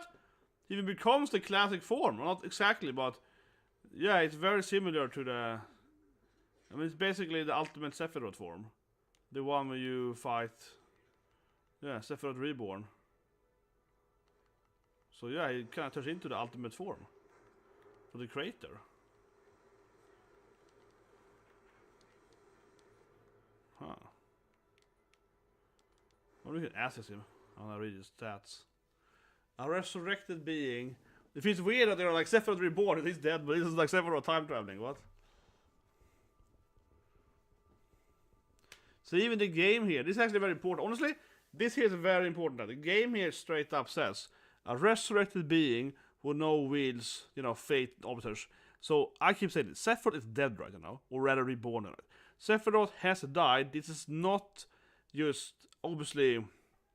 Like I said, I mean this is important here because it literally says here that he's resurrected, right? And what that means is that yes, the bad guy, Sephiroth in this game, is Sephiroth in the first game. Right? It really is a sequel because we know it by now, but it is a sequel because Sephiroth here is clearly a reborn Sephiroth from the guy that lost to us in the OG game, right? So this guy is Sephiroth that has been, time traveling, trying to, not lose or whatever. Like he's clearly not, yeah, he's clearly knows what happens on. This actually is really important. This asset information here, massively. Yeah, a resurrected being will now wields unimaginable might and commands the opposite of fate. He seeks to pierce to the layers of existence in reunite fragile space time. So yeah, this access on Sephiroth really tells you the full story, honestly set up, yeah. He lost in the first game, and then he somehow managed to revive himself, and now he's traveling through time and space, right? Trying to unite the different space planets and destroy all of the different, planets' timelines. Yeah, so this is actually quite important, says the text here. Like, it tells you the whole backstory, yeah. It tells you the truth, basically. Now, how do you hurt him?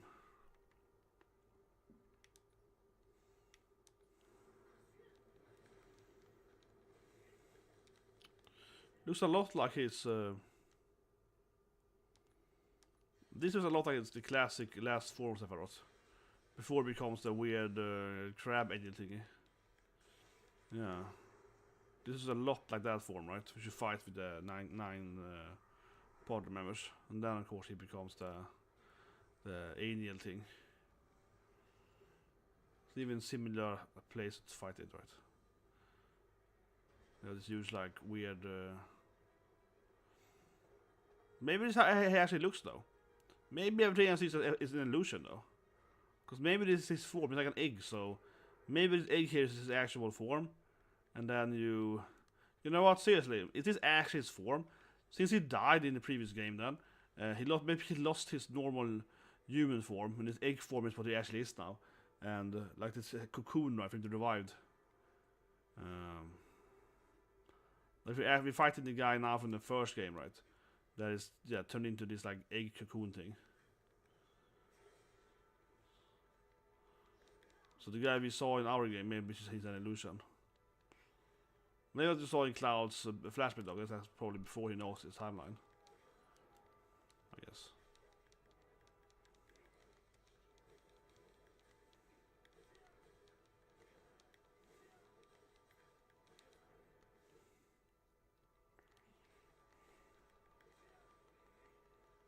Oh.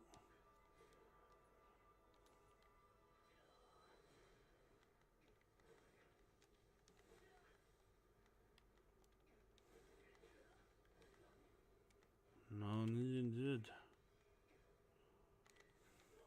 Oh. Small one blade.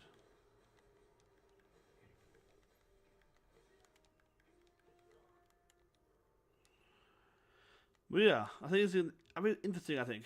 If this is the real form of Sephiroth, this is what he actually turned into after dying in the first game. Like because it's an egg, right?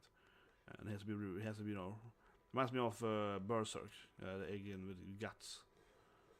That's probably what this is a reference to. Feels like the same thing there. Not reference, but I mean, probably the same idea. I mean, it is.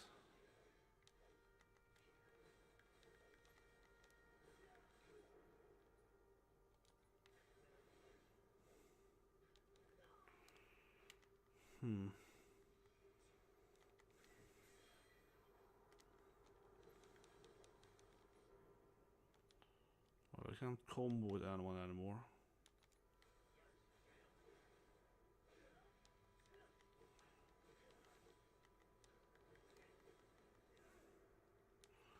This phase felt easy so far. I mean, sure, he does take much damage, but he doesn't like do much either. And this is all difficulty. I don't know.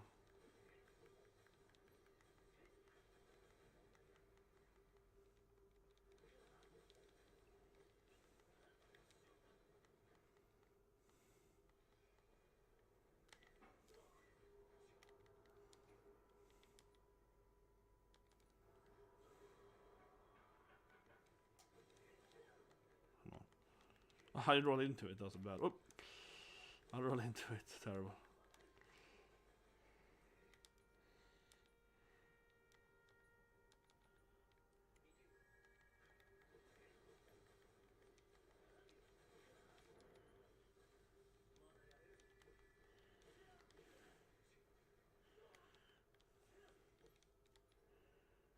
Blå först. Nope. Almost staggered him. Oh, juicy, man. You hear the juicy. But they didn't think if Yanova is actually a true bad guy. If Sephiroth actually, you know, is controlled by Yanova 100% in the next game. Kind of like that, honestly. Because he's still playing the other character too, of course.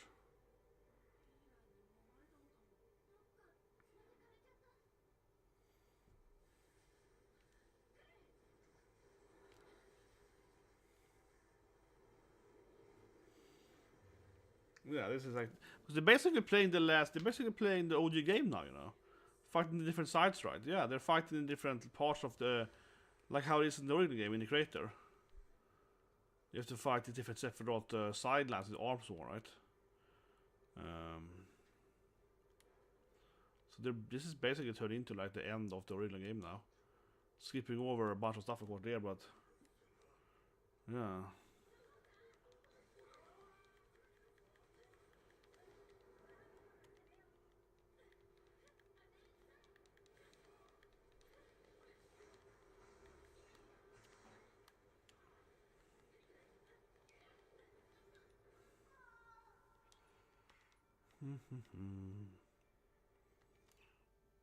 Can we even access him?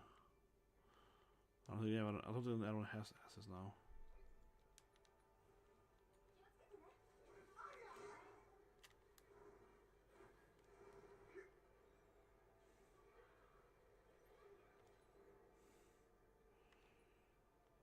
Yeah, Brett has nothing on him.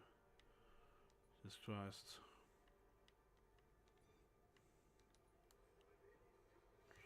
Okay, what will they do then? Giga Flare. Whoa. Yeah, this looks pretty bad. It's like 1000 damage, everyone. No, it was like a little more than that, but.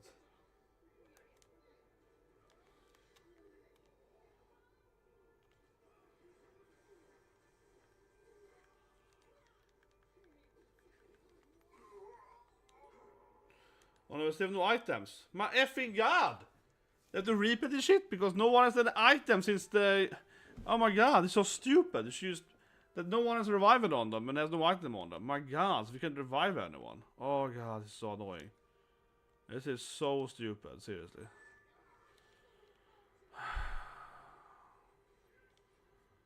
Because the game fucks you over, seriously, with the whole materia change thing. All over the time. No, it forces you to play this team, right?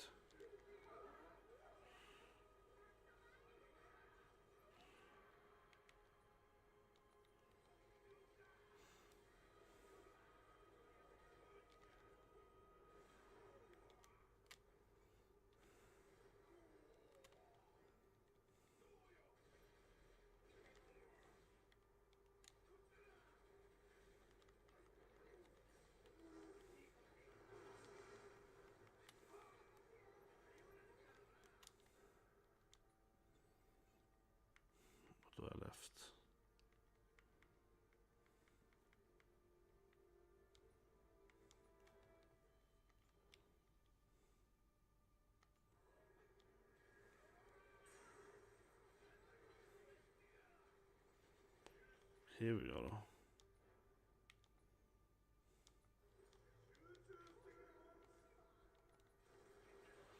Imbacassy doesn't need an item though, he's just broken.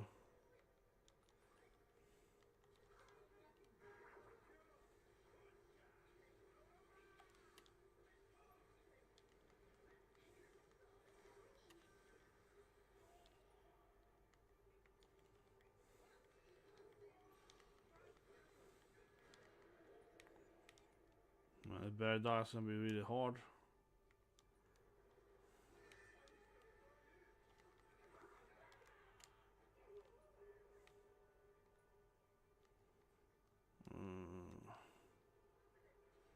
Wait, Cassie can't have summons, right? No, yeah, Cassie has no summons because he has no item on him.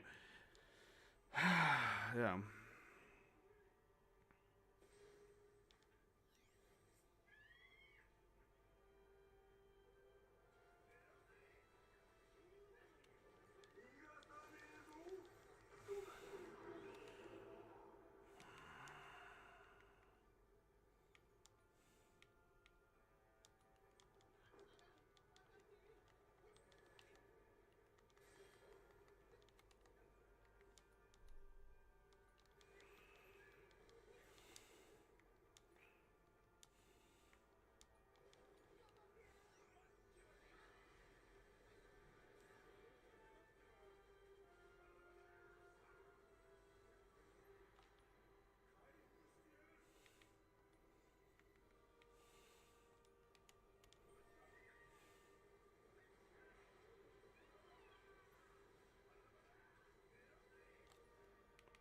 Just do a limit break this team probably.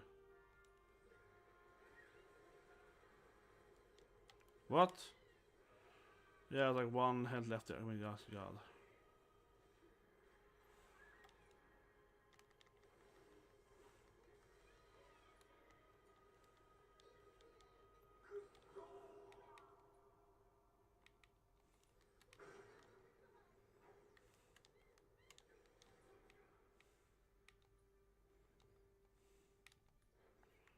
This one's cute when you spin around. Yeah, they do this like weird spin around. Yeah!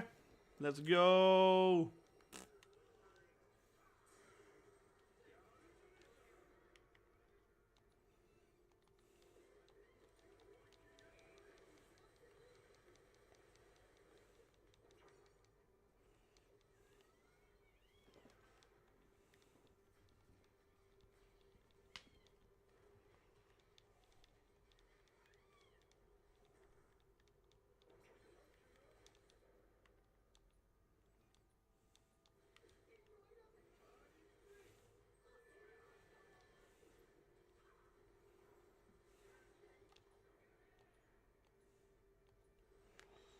Come on, get the wing. There we go. Yeah, one left wing down. How do you feel laughing at? She's like, what? Livy throws it to the left. They're like, she. Got you. Like, what?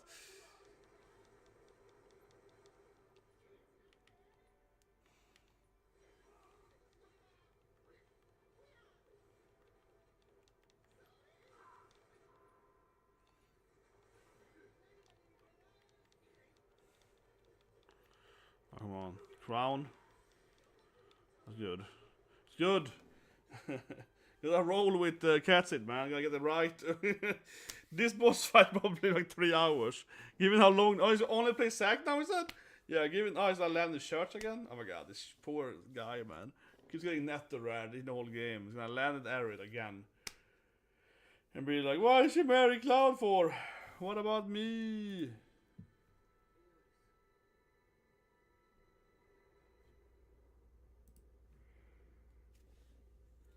The church, but it's like, yeah, what the hell is going on?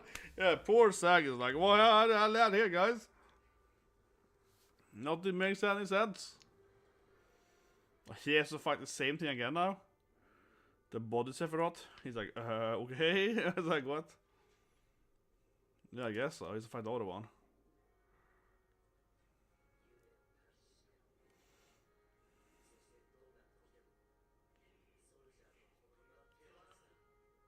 Man, those soldier guys be cool, man. Oh yeah, but it's very close to staggering. The cloud and the cloud like left him in stagger there.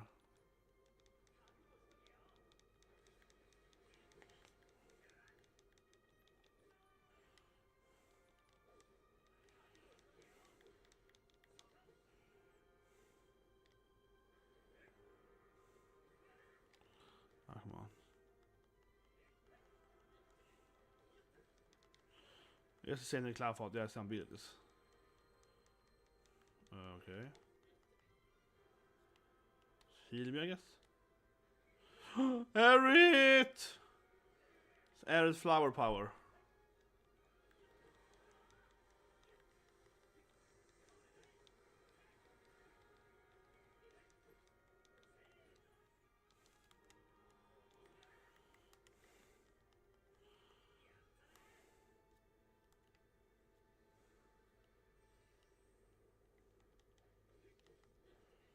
What does ball do? It's a boss missing. I love it. Yeah, you get some Aerith power up. Yeah, your wife throws you power ups, so it should be.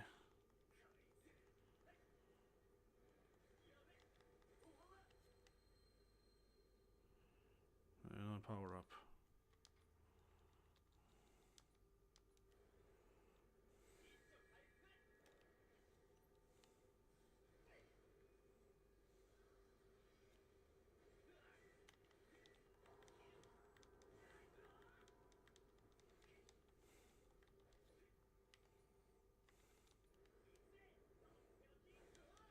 What?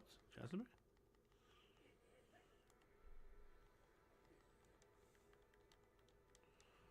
No! It's all stay in the ball, man.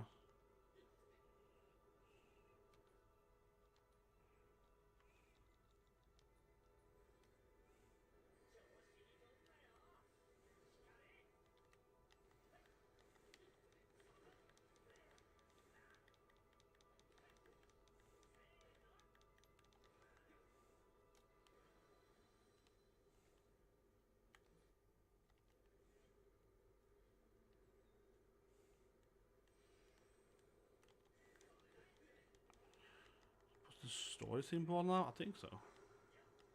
It's hard because the game is. Yeah, it's a punch ball too, right? Exactly.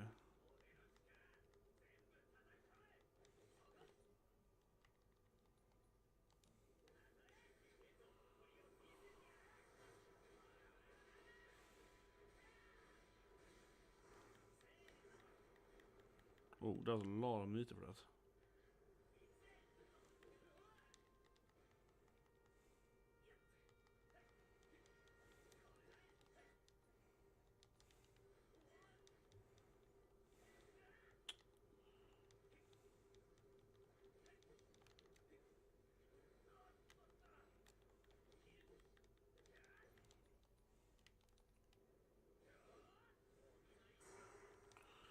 There you go, staggered him.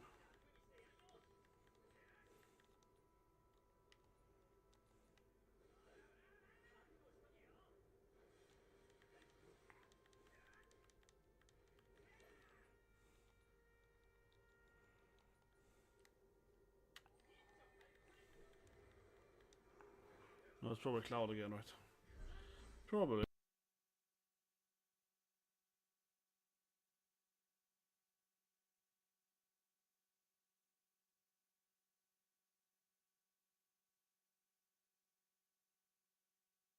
So we're back now and playing. It's no change. Yeah, now it's like you feel red, but Bear still remained.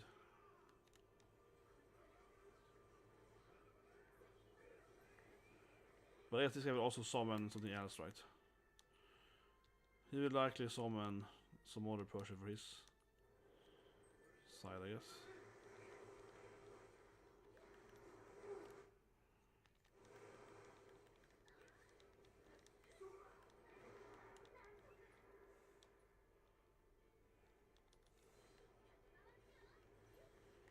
We're already destroying that. The core?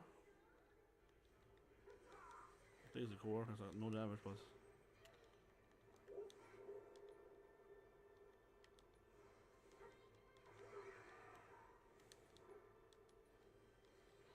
Come on.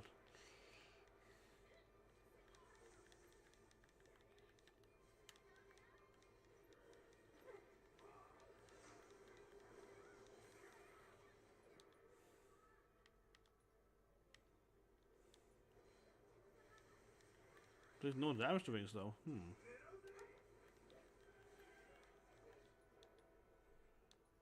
Yeah, what's supposed to do here?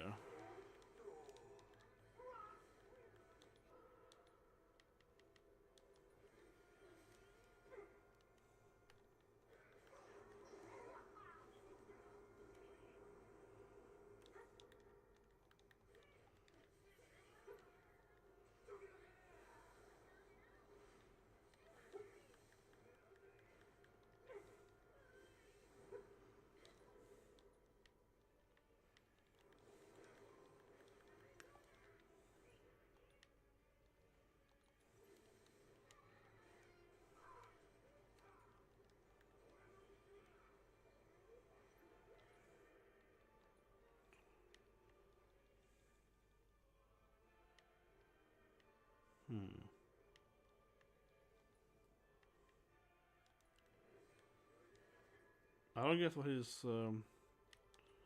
weak. Just take like no damage. It's only the core doesn't take damage.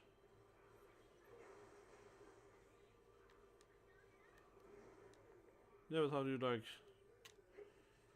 Neither wing takes any damage. I get it.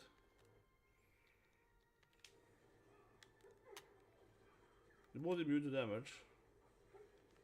Yeah.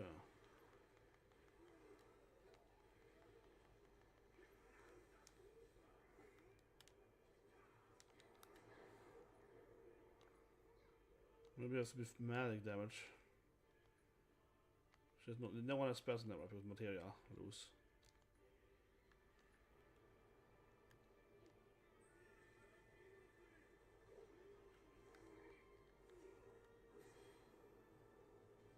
I think it threw the mad didn't happen, right? And didn't do anything.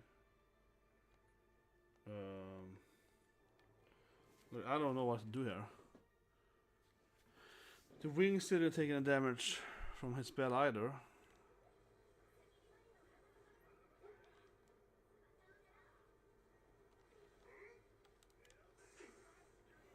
There is only when you lift them up now.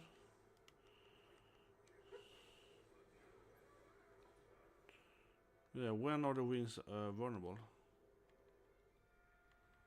I don't see it now at least.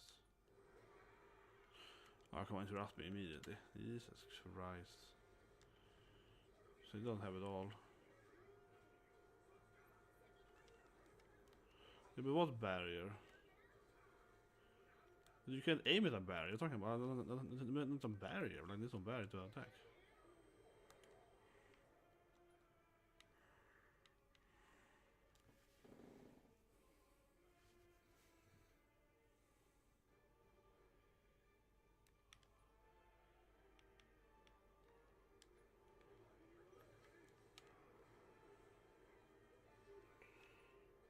Sure to win with that ability for some reason.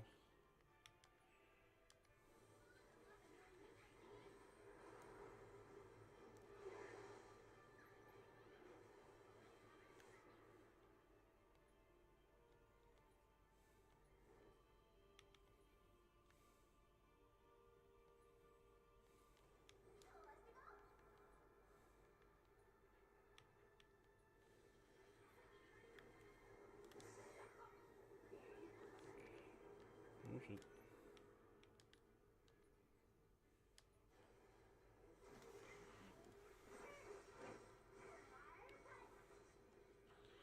That also did work. So what is it weak to then? The only thing that hurt was like Yuffie's OTB thing.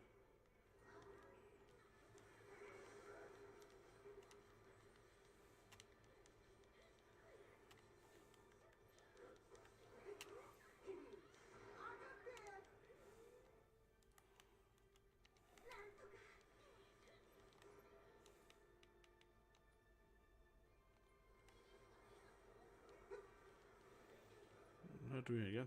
Precision.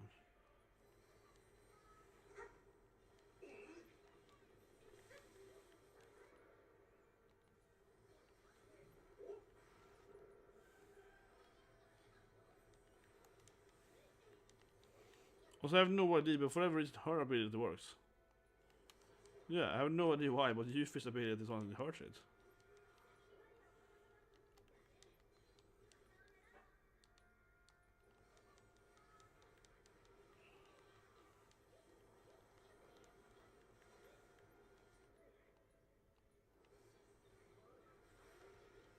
Yeah, what hell? So you should immediately... It doesn't make any sense. I have no idea. Since you try blindside now. Does that work? No, see, that doesn't work. So it's only Yuffie's like that ability that works for some reason. Let's try shooting stars. A neutral like. That might work then. Oh no, I didn't see it really. What kind of weird. No, that also doesn't work. It just seems really weird. What's the special disability?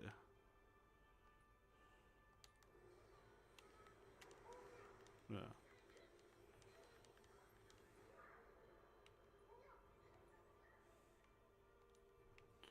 No, of course, better die without spamming the tic-tac there. It seems I have no understanding why his wings are immune to everything except this youth ability.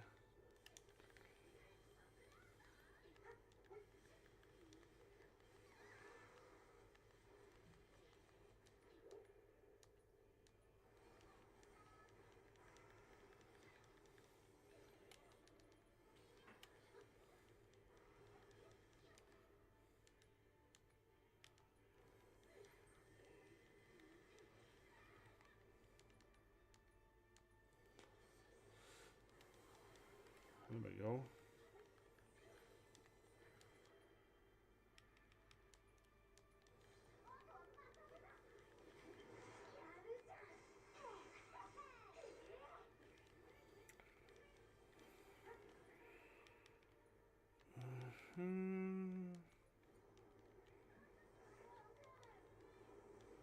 You want to throw at him?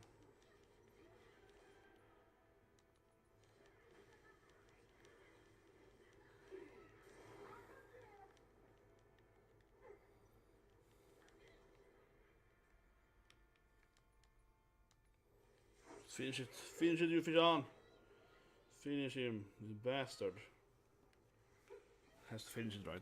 I don't know. The only guy, I mean, even their own ability didn't work either. Only that ability, purification, worked for whatever reason. The name alone was like, yeah, it's purification. Oh my god, another fight?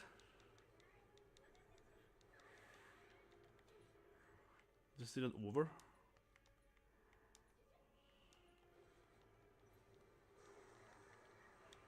What?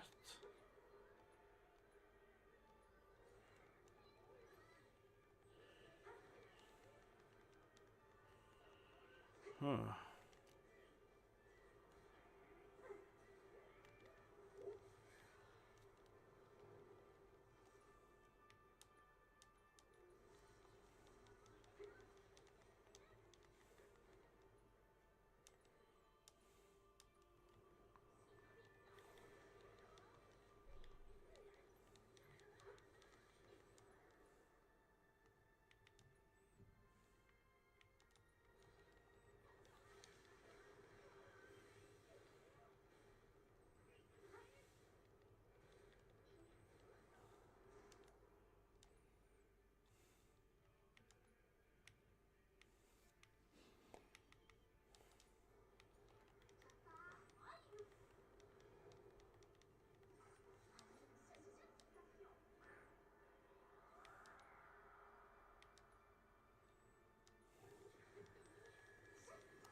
There's no combo with him, I guess.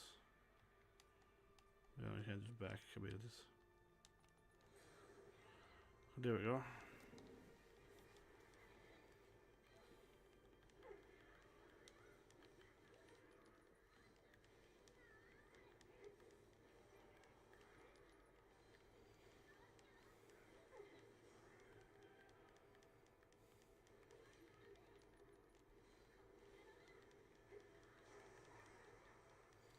My god, this is crazy.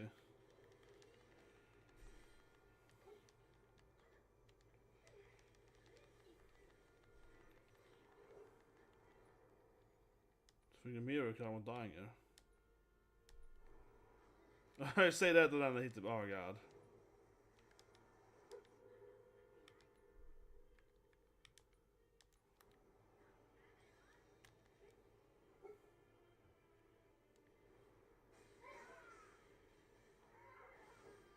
I was blocking through it.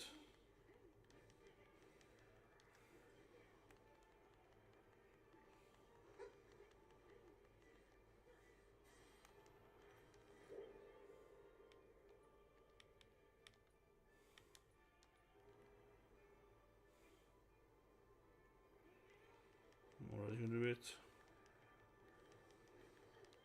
There we go, limit break.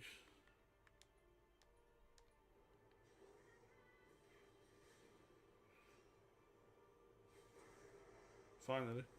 My god, this fight was ridiculous. Red has like no material on him. We have no revival. He's already dead though. He's already dead. Wait, this fight still keeps going red? Are you kidding me? No, it has to be Cloud now. It can't be red again.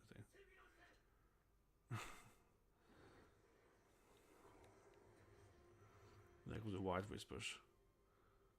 The Aerith ones. The good whispers. Here she comes!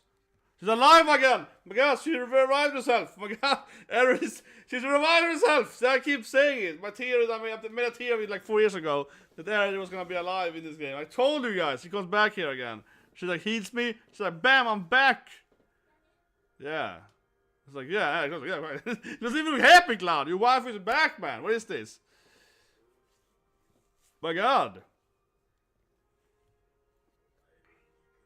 Look at the Aerith course on Cabot Cloud. Yeah. Oh my god. So she might even be alive when the game ends then. Who knows? She might have died to this fight though. Yeah, it's really weird. This has to be the final beat now though. This boss fight.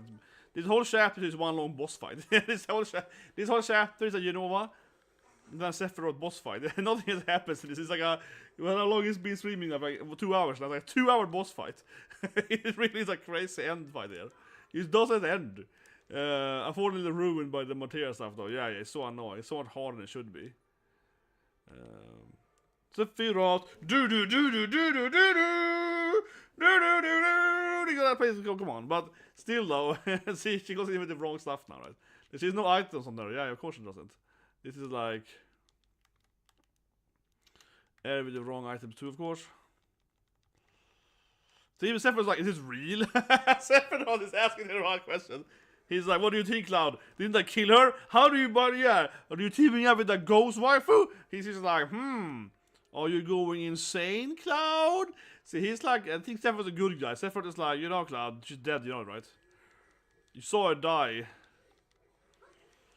Actually, I think he makes a lot of good points. Honestly, this game redeemed Sephiroth to be. It's like good. I think he genuinely comes off as a nicer person.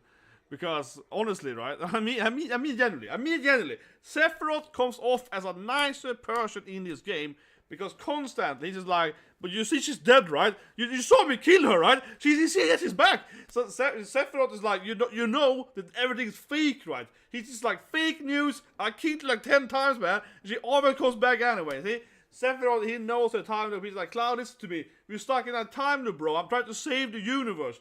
Sephiroth actually makes so much more sense in this game as a good person. He's just like, no, I'm trying to save the planet from being stuck in this like ridiculous time loop, right? I'm trying to like redeem our souls from the castle that is this hell time loop we're all in, right? Because what he said there makes sense. He's like, how can you trust her? She's dead, Cloud. You saw her die, right? She died in your arms, Cloud, like a minute ago. He's correct though. He's actually, you know, Sephiroth was right all along, right?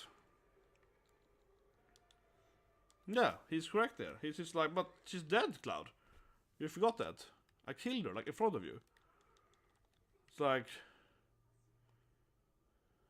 See, he's like, begone, your point. He's very meta, though. He's like, begone, you should be dead by now, this game. He's very meta, though. Sephiroth is like, I killed you.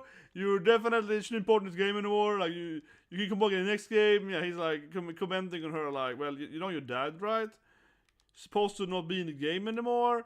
He makes a solid point though.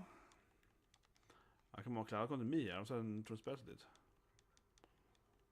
Boom, boom. Here's some synergy.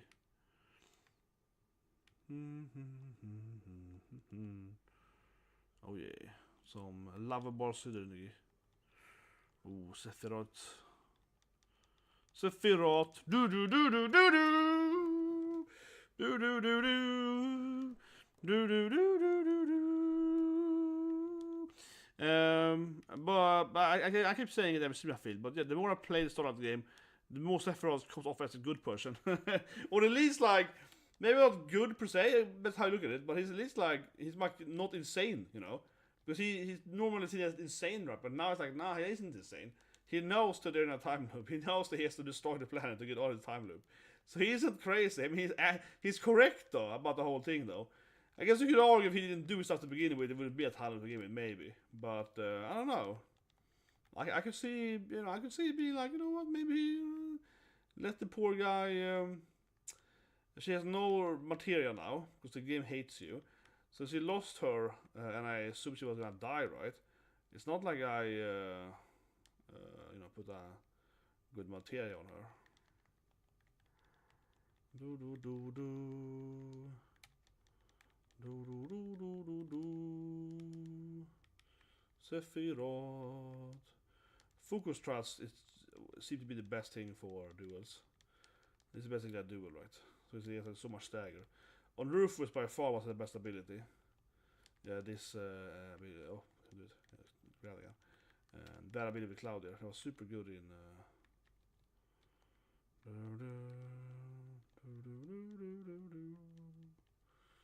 Sephiroth. Yeah, so this just makes the whole thing. Oh, change her.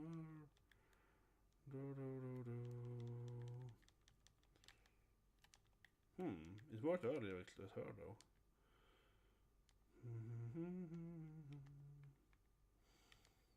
Sephiroth. Maybe ask them again, interesting. Yeah, the Masamune maybe he has. Can you? Can you like look at Masamune? No. It seems to be a physical immune to damage. I think you can throw spells on it. So I think you already are it. Yeah, you can throw spells on it. I just wanted to see if you could ask it. But you can throw spells on it. Definitely. So the sound went down now to play the game. That's why it's darker now on the camera.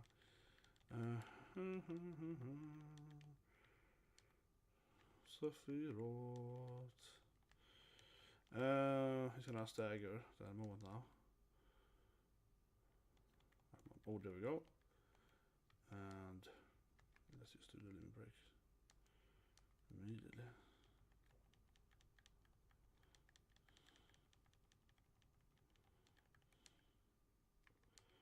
She must well throw her again. On Cloud, right? Get some health going. Yeah, and do this thing on him.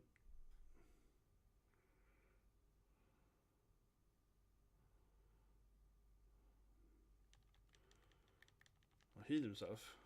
Yeah. I guess he went into the anger mode now. He should be faster as well.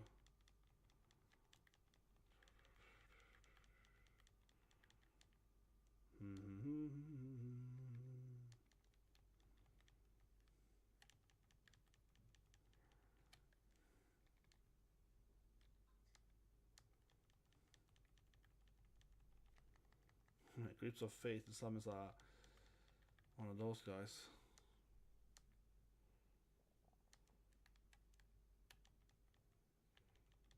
So Aerith has a limb soon. Well, it hits you with with those things now. Yeah, attacks with the whispers. This is the weird ability he had earlier. Oh my god, this ability is so imba. Yeah, it's the ability he had earlier. That like just nukes you with the 1 health point. Which I managed to survive earlier. Actually, you know what? Aerith has her limit break. Perfect ability to do here. Why won't she do it for? My god, the game is so buggy. I managed to do it while he was diving me with 1 health point. Yeah, but it was buggy. I pressed earlier twice, and it didn't happen. My god, but the timing was like perfect because you do hit that damage when you dodged that. Oh my god, that was so scary. I had 1 life left, and then I was like 1 health point. Perfect timing it, so he missed me during the cutscene of it. Yeah, that was what I intended to do. It was like perfect play there. I might as well, I don't know. I actually left the cloud. I tore it that way. I'm gonna die. Boop. That was like the perfect timing. Oh yeah. Ah, come on, this is a bit annoying. The grip thing.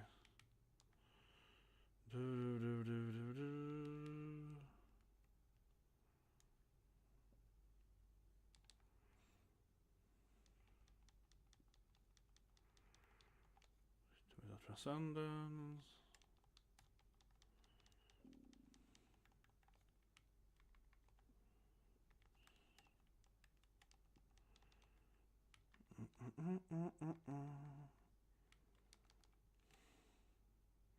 Nice, I'm also charging at him though. Oh, he gets damage immune then? Okay, I need to heal up a lot then. I need to heal myself or something. Maybe I should do like a counter stance, maybe it works there.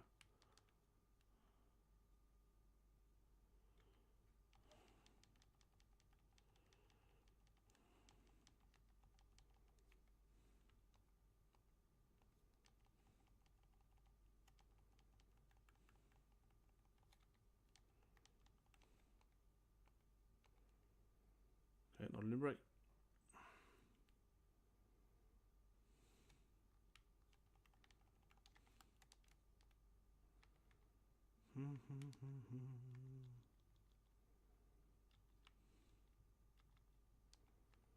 Well, that's too low, right?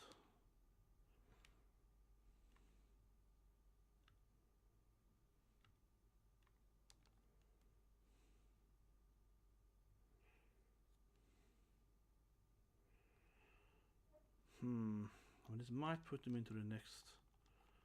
I didn't. It gets hard now because I have like no items left. So my elixirs. I'm gonna blast all my elixirs to be able to do this thing. We're kinda expensive. Oh,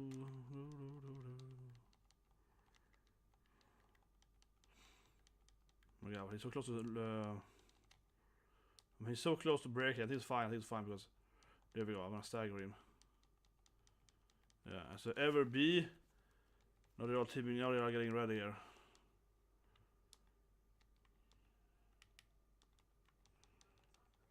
She got her sanitator.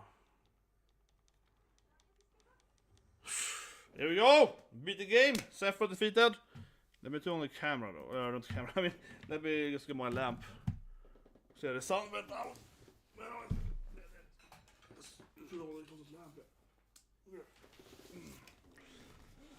Whew, a bit better. Yeah, well, light. There we go. Fix it.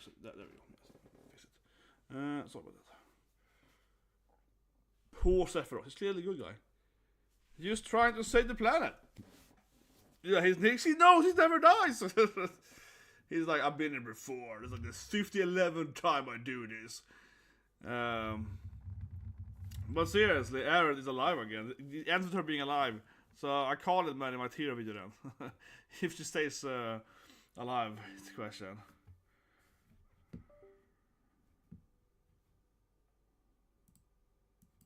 Yeah. Maybe she doesn't die anyway now. My god. My god! Tifa fans are gonna riot! The Tifa fans are gonna get angry, man. Probably ends with Cloud getting all of them. Yeah, and Zack gets nothing. My god, the Tifa fans are gonna get angry, man. We all know the only reason Tifa won was because the other one was, she was dead, right? Yeah. We all know that Tifa only, I don't know, she still dies. I knew it, she still dies. I knew it, I said it, oh my god, I knew it, she was still gonna die. Yeah, that was kind of weird. This is some weird, like, resurrected timeline shenanigan, Aerith. She still dies. It used to be too much if you could. I said it, man, I call it, but yeah. But I still think we're gonna have her, permanent to be alive after you beat, of course, the part 3, right? But yeah, look, it just felt a bit weird if she was like gonna be. But honestly, you know, it would have been a nice change. From an actual gameplay remake standpoint, I wouldn't have minded I was alive already here. So then in part 3, you would have it in your party, right? And you still have the same boss fights, you have the emerald weapon and ruby weapon and all that stuff and whatever, so on. But you have Aerith in your team, right? Yeah, so I think that would be interesting. There would be a way to remake the game even more, right? You actually have this part member you lost. Or then have Tifa dies then. Yeah, Tifa's lost. You're like, what? But, you know. See? Zack keeps like time jumping around. He's gonna be in the party next game. Jesus Christ, man. This poor boy, man. He keeps like jumping through all the time loops. My love, see you next game, guys. Yeah, the poor guy, man. He appears there again. Because clearly the white whispers are the good whispers, right? They're trying to like fix the time or something. Because now we're all back at just wish he died, I guess. Like, everything that happened with the Nova and Sephiroth was just a dream or something, yeah. There was like the whole galaxy was exploding and it was like flying, I don't know, yeah, it was crazy. It was all in our head or something. Now it's back again. Like this whole area was just like a giant freaking war zone, right? A minute ago, and I was like, actually, it's fine. It's just like a place again. What? Yeah. Sephiroth's powers doesn't seem to affect the actual reality. It just makes you think it does. Quite a weird change there, definitely. She still dies though. Yeah, she still dies.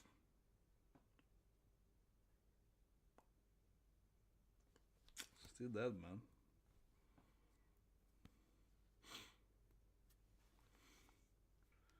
We need to have her die, right? We can't just have Aerith not... we need to have Aerith die anyway, even though she was fighting with us. But I think this is like a really weird way to go with it here. Because they kind of have in cake and anything too. Like, yeah, she still dies. People won't riot because they wake up. Phoenix down, Cloud! Use the Phoenix down! Use the Phoenix down, Cloud! He's like, wake up. And she does. What? And she does? He's like, Phoenix down! It finally works! What? Is even more confused. Is she alive? I don't know. Because she was like, she disappeared in the Sephiroth fight. She was alive during Sephiroth, and then I don't know. Maybe she still dies in our arms. This is confusing. This is uber confusing. Like, what? I was like, is she alive yet? Because she turned into like, you know, material mist or something. And Vincent was never. He's literally in every fight. He doesn't do anything. He's the worst party member ever. Seriously. Sid is there too, yo. But yeah, Vincent is there for a longer time now. What was happening? Did she die or not? Now she looks at his eyes. We saw him fighting Sephiroth, then turn into like Mako again.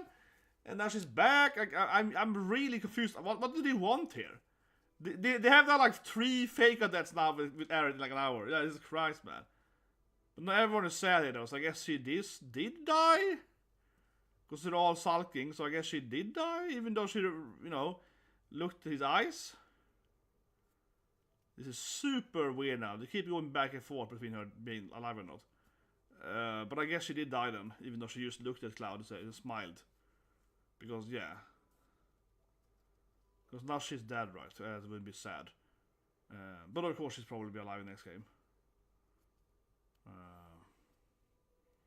Yeah, and now Cloud remembers she dropped the white materia. She need to pick up.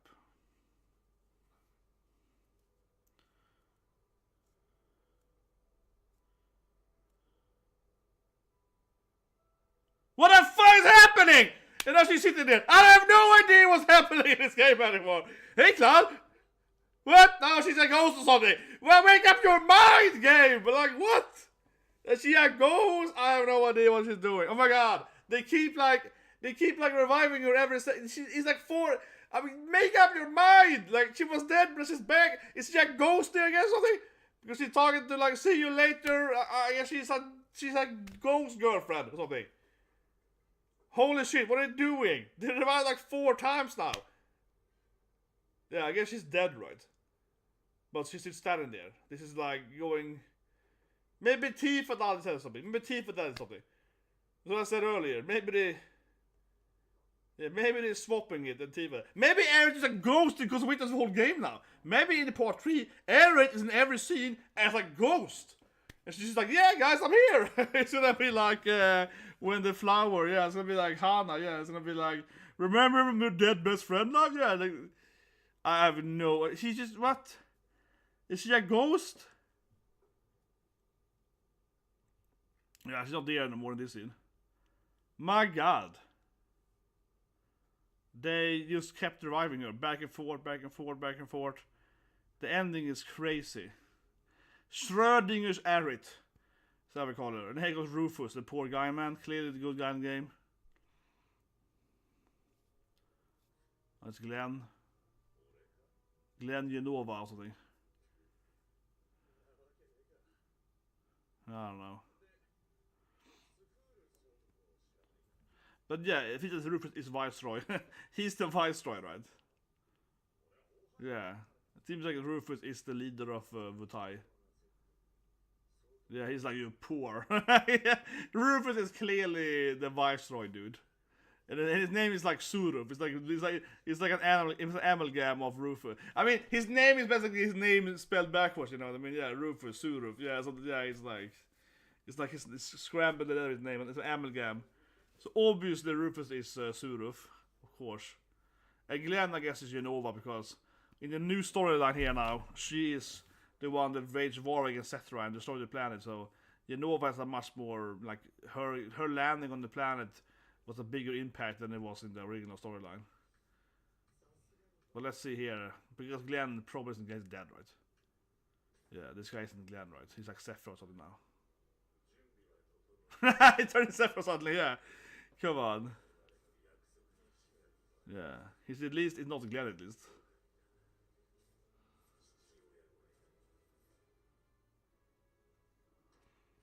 Maybe Rufus joins the party next time. I mean, he's a cool guy, yeah. He's a little bit of a Vincent lookalike though, but still. He's a cool guy with a lot of belts, you know. Man, I guess he's spin-off now. Playing as Rufus, CEO of Shinra. Come on, we got cool, come on, think about it. Badass evil CEO of the electric power company. Yeah, you're like, yeah, what can you do now? Destroy some people's lives. Yeah, come on, it would be awesome.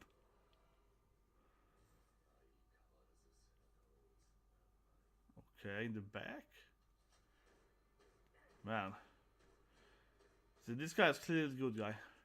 No, but seriously, I think Rufus is like a good person in this game. He's presented as basically he's trying to fix everything happened before he become CEO.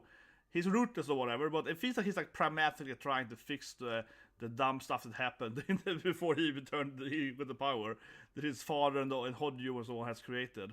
I mean, seriously, he's basically like, man, my dad and the old people here, they were all idiots. Yeah, they summoned like Satan basically and resurrected Lucifer or whatnot. I'm just trying to fix this shit, right? I think he's going in there like, yeah, sorry that not only did my parent like ruin the stock options or whatever. No, he summoned Satan, so I'm trying to fix that issue. That's what I feel with him. He's just like, I'm sorry, okay, I'm trying to do my best as a evil CEO, you know. Honestly, I think he's not that evil. I think he really is a good person now. I mean, he's doing the best he can basically in his weird position he has. And yeah, the weapons have been remade again. So it is sacked now in our dimension. So you can pick him up in the next game. I mean, they even have him playable already in this game, so. Man, he's a lot in this church, man.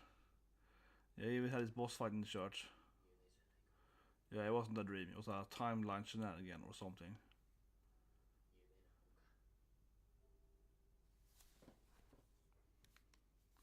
But, yeah. I have to say that I think the ending was dramatic, but also a little bit confusing. It was too much of Schrodinger's Aerith. I'll make a video about it later after this. I will definitely do like a longer video and think about it. But it certainly feels like Schrodinger's Aerith when you keep reviving and not reviving her.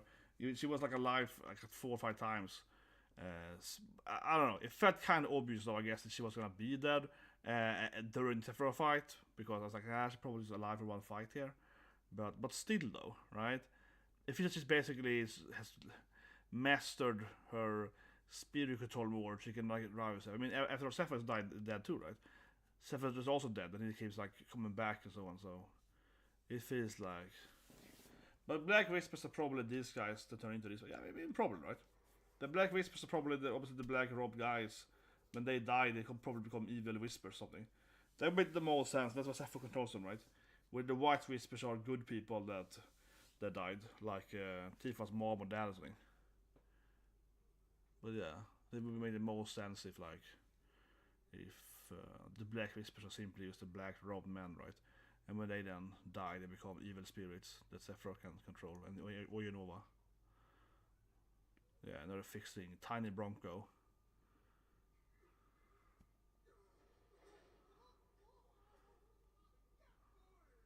That's good. Yeah, the Moogle, man. That was Aerith again, though. Yeah, she's alive again! I have no idea what's happening in this game! She's alive for the 5th time! She's back now again, not the airship! What's happening? She is alive, but she disappeared when you walked at the temple. But what is happening? They Schrodinger's Aerith. They just can't decide if she's dead or not. They just keep... I feel like the next game, Cloud she's gonna be alive, and Yuffie's crying, so it's like another universe. Is Tifa dead? That's what I said earlier. Is Tifa dead? No, that's Aerith back in. Is Tifa dead? So I said earlier. No, she's doing the Anohana. It is Anohana Aerith. She's Ghost Girl Aerith, yeah. She's just there with them. She's like Spirit Aerith. She just hangs around the party and does stuff. Yeah, she's Red probably see her, but he got power of Whisper or something. No, she's Anohana Aerith. I called it earlier, yeah, she is it.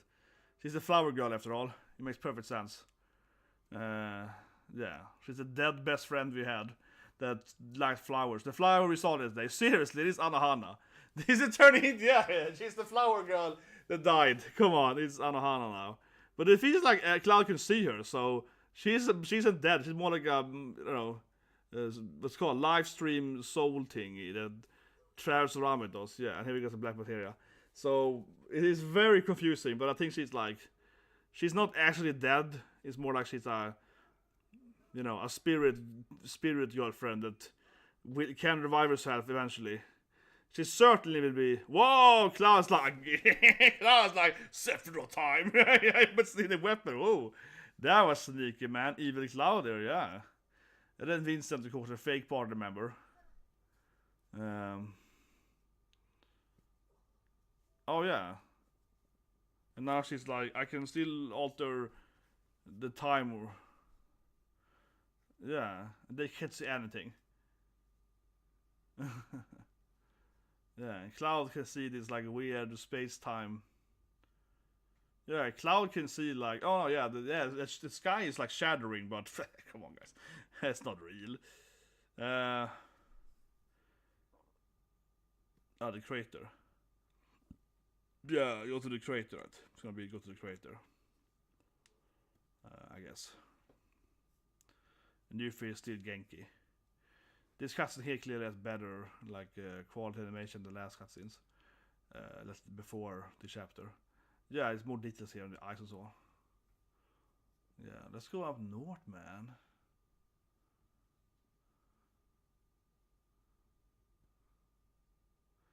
Yeah, so the next part I start with the crater, right? And then we're gonna get to the weapons and so on. We're gonna go back and like fight with the weapons taking. Yeah, next game probably will mostly be about the weapons taking, right?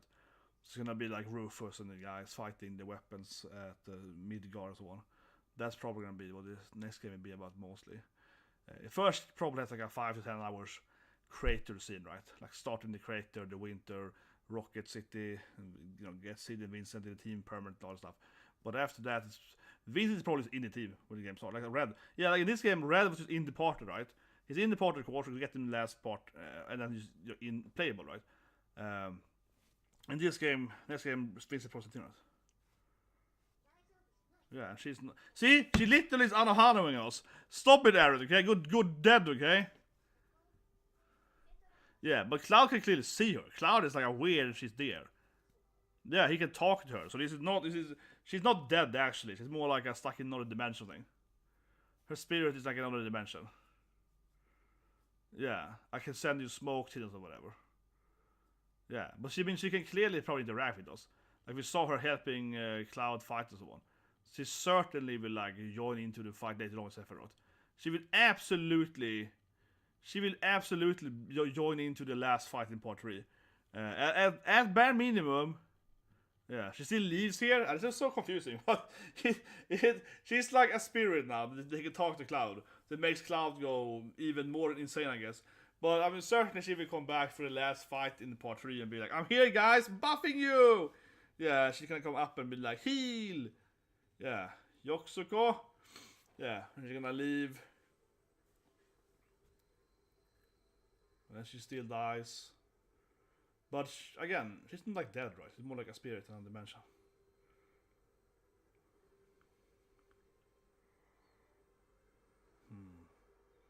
So even if you leave here, she can probably teleport to the next place. Yeah, she's like part of the plan. She can be whatever she wants to be.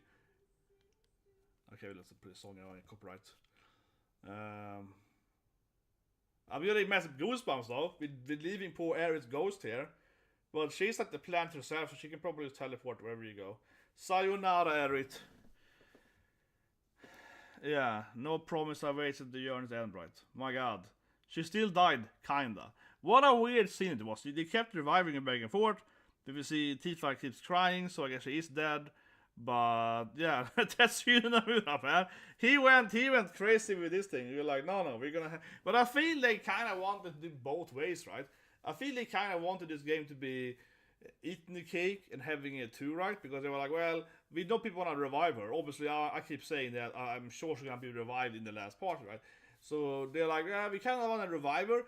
But some people get angry if you don't kill her off because they're gonna be blah blah blah upset. So let's look at both. We kind of resurrect her a bit, but also not really.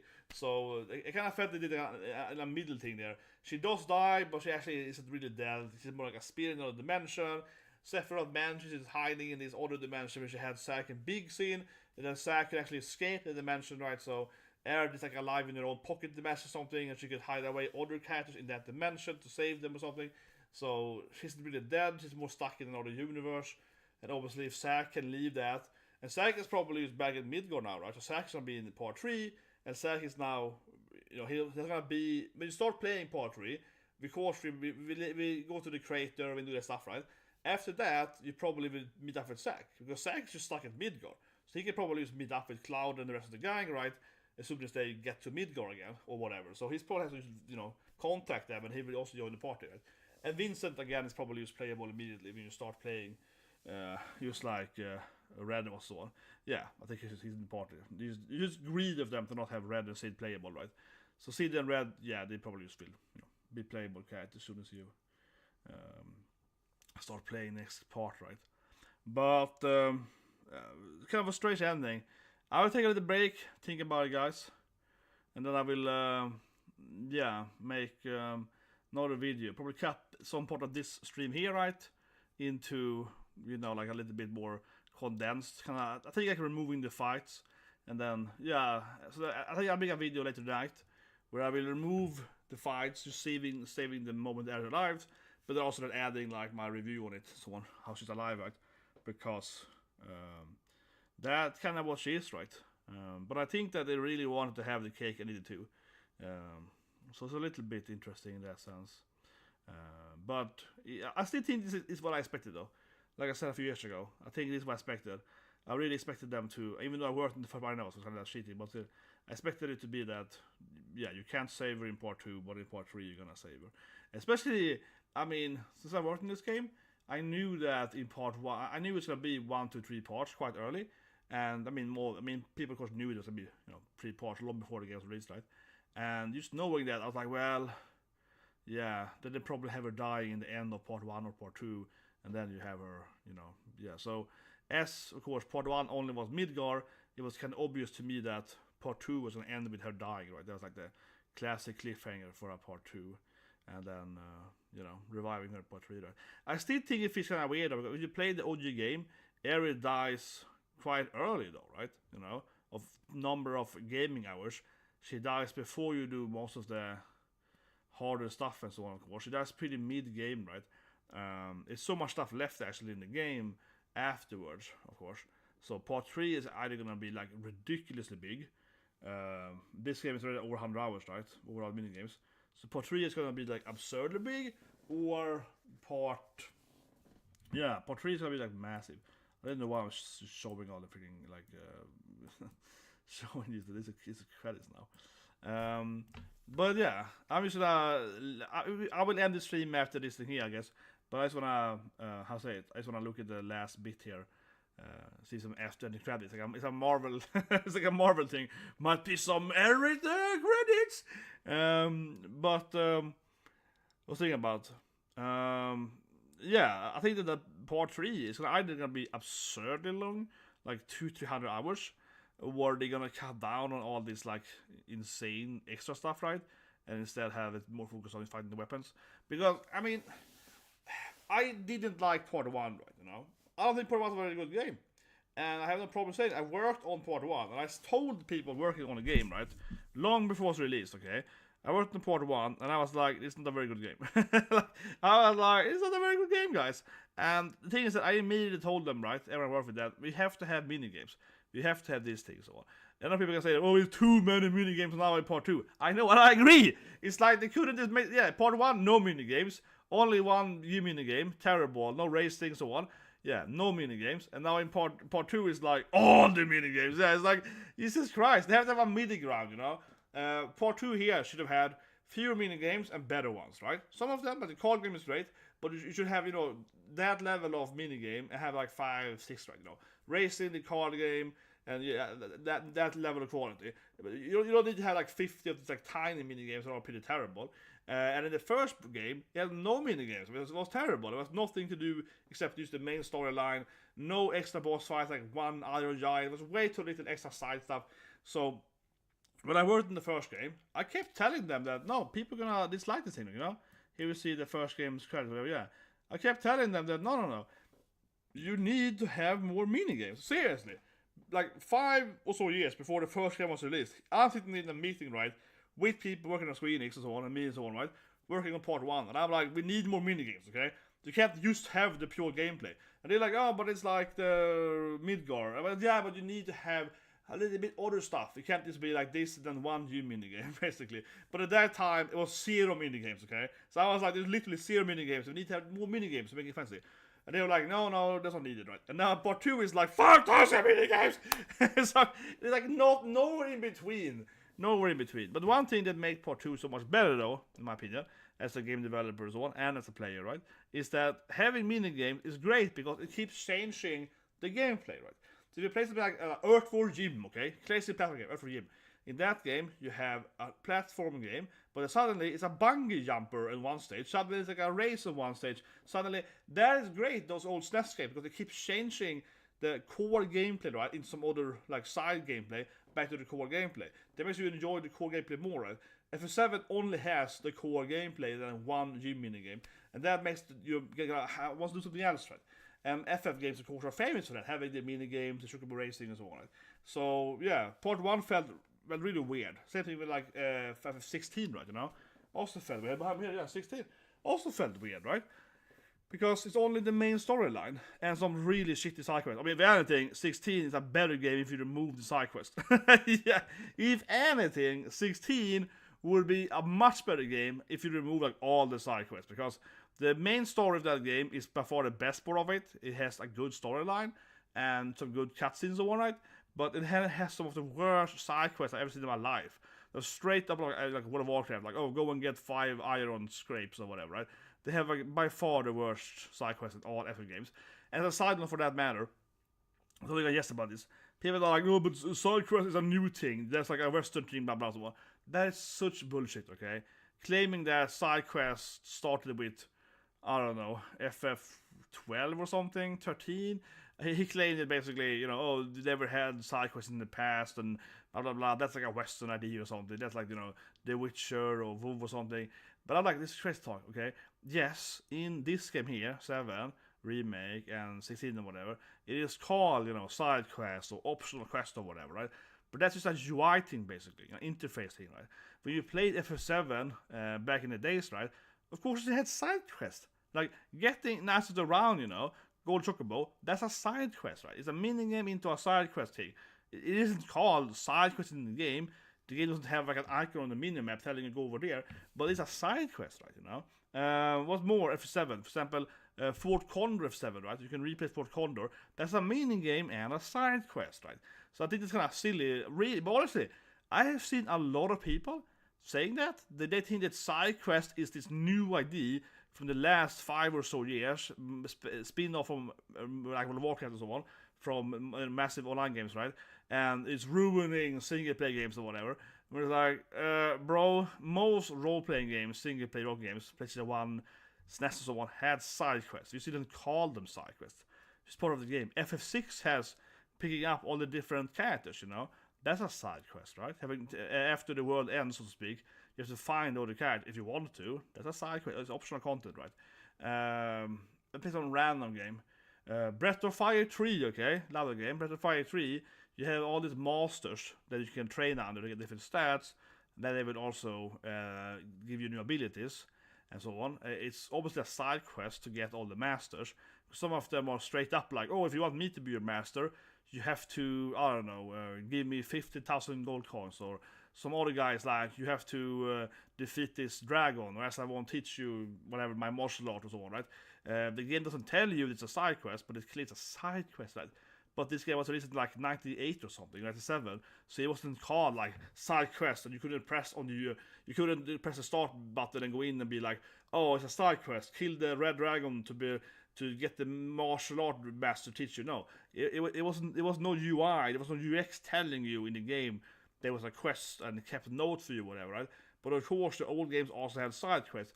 The only difference now is that we have that called Ubisoft map, right? You press the map in FF7 here, and you see all the side quests on the map and so on. So it helps you, it handhelds you, right? But it still has side. All the old games had side quests, man. Sugar be hot and cold or whatever. It's a side quest, right? You find the different weapons, find the different stuff and so on. This game just makes it easier because it tells you where to go. And that is, I see, a concern, of course. It's like a user friendliness to this stream, certainly. But, yeah, a side quest, right? I think it's kind of funny that the conceptual idea that it doesn't count in the older games. Of course it does. But I don't know. This game's side content, though, is pretty good. But it gets tedious that it's the same thing over and over again.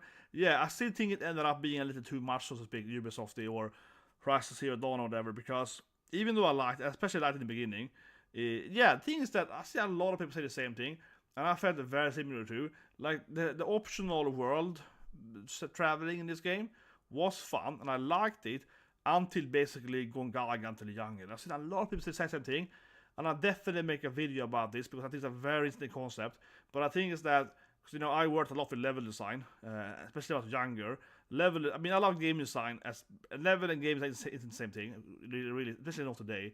But today, level design is doing all the scripting and so on for the stages. It's more technical. But I always loved, you know, like world design, level design and so on, from a more like a narrative standpoint, right, in game development. And I did a lot of like level design challenges, and I did custom maps and so on, right? So I always liked level design a lot when I was growing up, especially. But so I think it's really interesting because I also really liked this game's level design until I got to the jungle. And I think that, yes, the jungle has a terrible design to some extent. Like, it's very confusing. Running around it's quite a maze. And Cosmic Academy is worse. Cosmic Academy is way worse. Nibel is good, so there is not. So that's one issue, that Gongaga and Cosmo has terrible level design to some extent. So it's not 0 out of 10, but it's not very good either. But I think it's more just a tedious thing, though, right? Because I've seen so many people say the exact same thing, that when they got to Gongaga, in particular, then they got tired of it. I feel the exact same thing. So my theory, and I make a video about it when I have more thought about it more, but I think is that, like, when you start playing this game, suddenly have the grasslands, and you're happy because the first part didn't have any world map. I didn't have any level design so big. Didn't have any levels to explore, right? Yeah, the first part had no levels to explore at all. So you're happy now. So you're running around, you're exploring, you're like, oh my god, level design, world building, and whatever. Yeah, so you're running around in this world, right? And you're enjoying it. And even shared at that time, it's enjoyable. Oh, this is the lore, oh yeah. And you're excited to see all this like side content and optional storyline and this and that. And you're like, woohoo, you're running around, right? So then it's fun. Then you get to Junon, and then you probably realize back in your brain that, well, this is very similar. Yeah, it's the exact same thing. It's like, do 6 Fiend Intel, do this thing, find these crystals, right? So the already did is like, this is a Ubisoft game, but you have the Fort Condor stuff, and so they have some difference there, and you're still kind of enjoying it, because you're like, oh my god, this is Final Fantasy, this is not FF16, terrible game, this is a good game, and so on, right? And you're enjoying it, right? And then you get the Corel region, Costa del Sol and Corel, South and North, which for that matter is a much bigger region than the 2 other ones, and much bigger than Gongaga. So that's probably some part of the tedious there, that Corel is really, really huge. You probably get exhausted there, to the part north and south, right? So you're sort of feeling, okay, maybe it isn't that fun, but I'm still doing it, you know? I'm a completionist, this is good, you know? Yeah. But the exact same quests again. Find these things, Shadow costume, find the thing, Shadow costume, blah, blah, blah. And then you get to go Gaga, and you're like, oh my god, this is a terrible level design. My god, this area has terrible region design. Oh my shit, man. And you're like, you know what, I got tired of it now. Because every goddamn region is just Shadow call me, 6 Fiend Intel, 4 Phenomenal, this thing, that thing. And it's the exact same side content every region. Well, actually, maybe this game sucks, actually, right? Then they get Cosmic Canyon. It also has terrible level design. Probably worse than Gaga, I would say. I hate everything with the bird flying thing. Oh my god. And I skipped that, okay? I skipped that. You get the Nibel area. Nibel area, like, oh yeah, this is good, man. Nibel area. The bird is good. It's more consistent. Not as bloated. Yes, it's the same thing again. But the better mini-boss fights. And so Nibel, I was like, you know what? This is good, okay? If Cosmic Canyon was like Nibel, then I would be fine with it. So it is also part of the actual level design. And after I did Nibel, then I went back to Cosmic Canyon. I was like, oh, okay, fine. Completionist, gotta do it. But it felt like a chore, right? And I think that's probably the main thing. It started feeling probably as a chore because every region is the same, right? The problem is that I still think that the world design is generally good in this game. But there is a problem that it is the same thing every time. And yes, it does remind me of the Ubisoft shit, right? Where it's like, yes, we have the tower, we have the Fiend Intel, and so on. I think it would be much better if they dare to be a little more unique, you know. It could have been like the grass area has, let's say, 6 Fiend Intel, right? And then let's say that the Corel has 12 Fiend Intel. It doesn't have any, I don't know, those like scanning things, so on. Yeah, remove those. Have more fights instead, right? And that might sound boring. And then it has like interesting boss fights instead, right? And then Gongaga region have no boss fights, right? Only have mini games or whatever, and so on. That would be better, right? Like make them different, you know. One region is that thing, one is that thing, and the other one is a mixture of those two. I think that's a big mistake here. It shouldn't be that every region has the exact same thing. That's why I think, especially at Cosmic Canyon, which has a terrible level design, which I really think has a terrible level design, the worst in the game. And then you have the exact same thing again. Then you start feeling it, oh, it's a goddamn sure, man. It's the exact thing again, so tedious. Oh, find the 6 Fiend Intel, find the 4 Phenomenal Intel, find the 4 this thing, find the 4 that thing.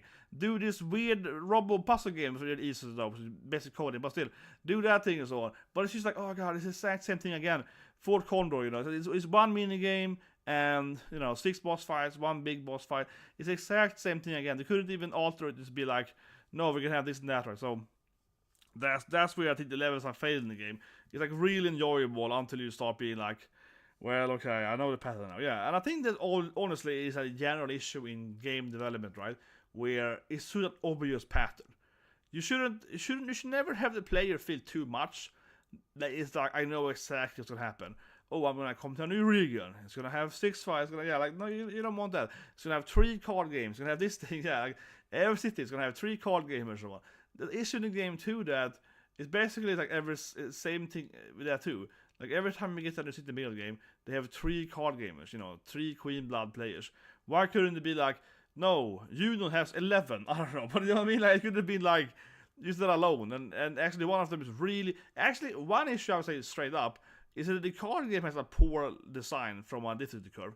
So instead of having like 1, 2, 3, 4, 5, 5, 5, 5, 6, 7. It basically has that every new city has like 3 of the next level, right? So eventually. So it's like 3 5, 3 6ers, 3 7, 3 8, 3 9s, and so on. Basically. That's kind of how it goes after the first 1 or 2 towns, right? Then the best thing is like 3x of whatever, 3n basically, right? It should be much better if it had like, you got to Junon, and let's say they have 3 4s and 1 11. You know what I mean? That'd be much better. You're just like having a side boss, right? It should be that, okay, I can defeat these 3 guys.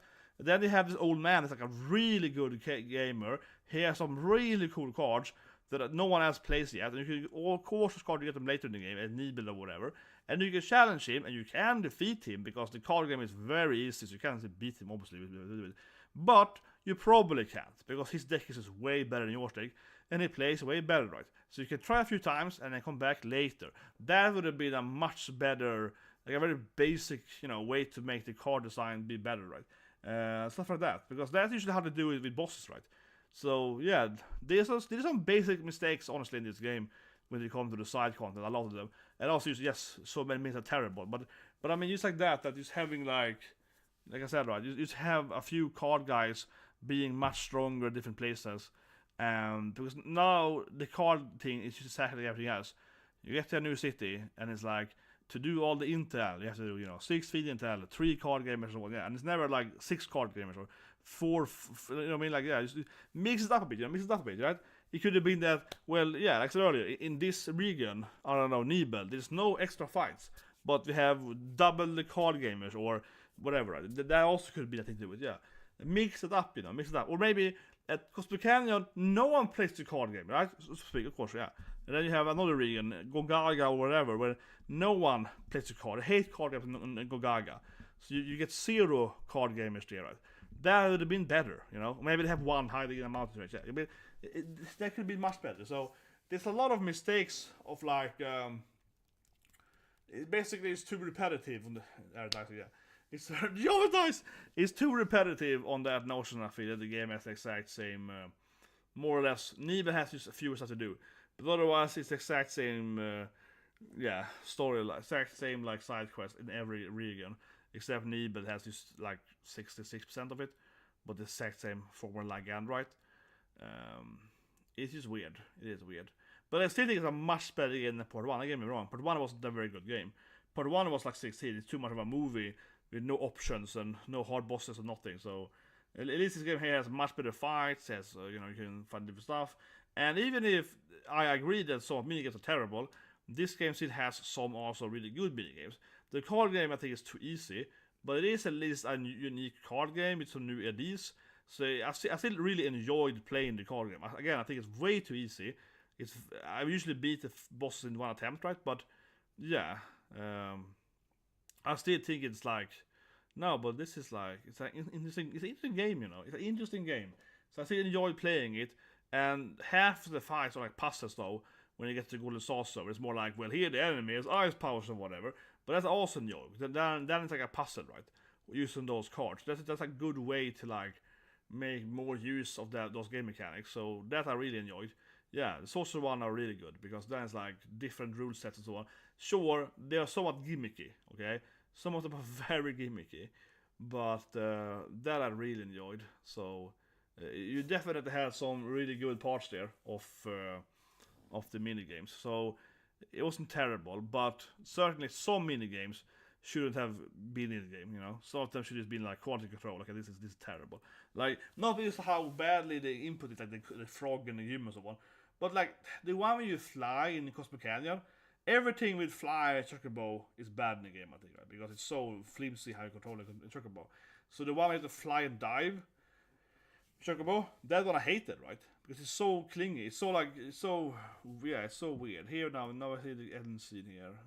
Square Enix. I just wonder if there's some after ending cutscene. Okay, let's see here. It's probably gonna be something here, right? Bit in the game. Is there some credits? Is there some Marvel Aerith alive on the beach? No, it's just like classic. You can swap the date or whatever. Okay, unfortunately, I don't know. I was hoping for that classic, like, oh yeah, I was hoping for this to see, like, you know what I mean, like maybe someone appearing.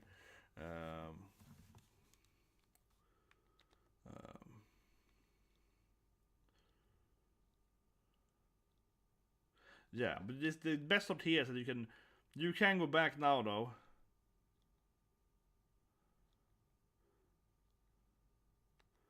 The best thing here I would say is that you can play the data again, right? I would say so, because when you go to chapter 12, you should only date one person, right? And the game is kind of hard actually to pick who you gonna get up there. So now you can like,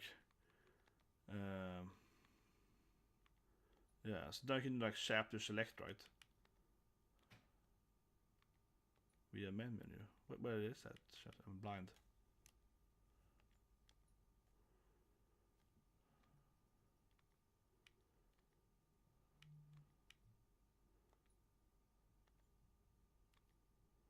Why let's do this thing.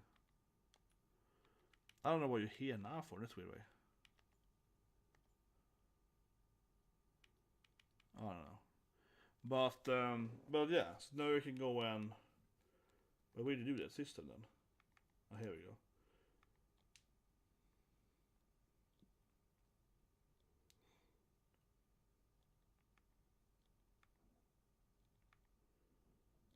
Yeah, so now I can go and like play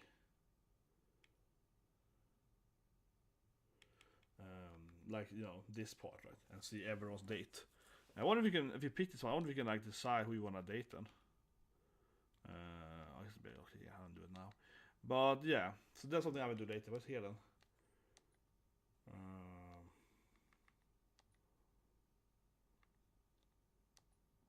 Oh, do I have anything? Ah, whatever. Probably have it. Yeah, whatever. But that's it, guys. I haven't seen the chat honestly in a while. I'm sorry. I was getting into my rant in the end there. Sorry about that. But yeah, you best to carry. That's a good. Oh, sorry, I missed the chat earlier. I don't know if you're back in the chat yet.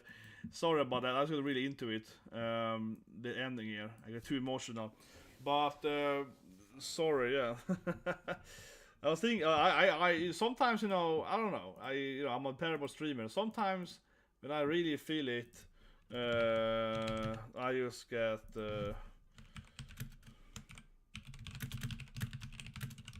Sorry, you know, when I get really into it, I'm just like, this is what we're doing right now. Yeah, this is what we're talking about right now, you know.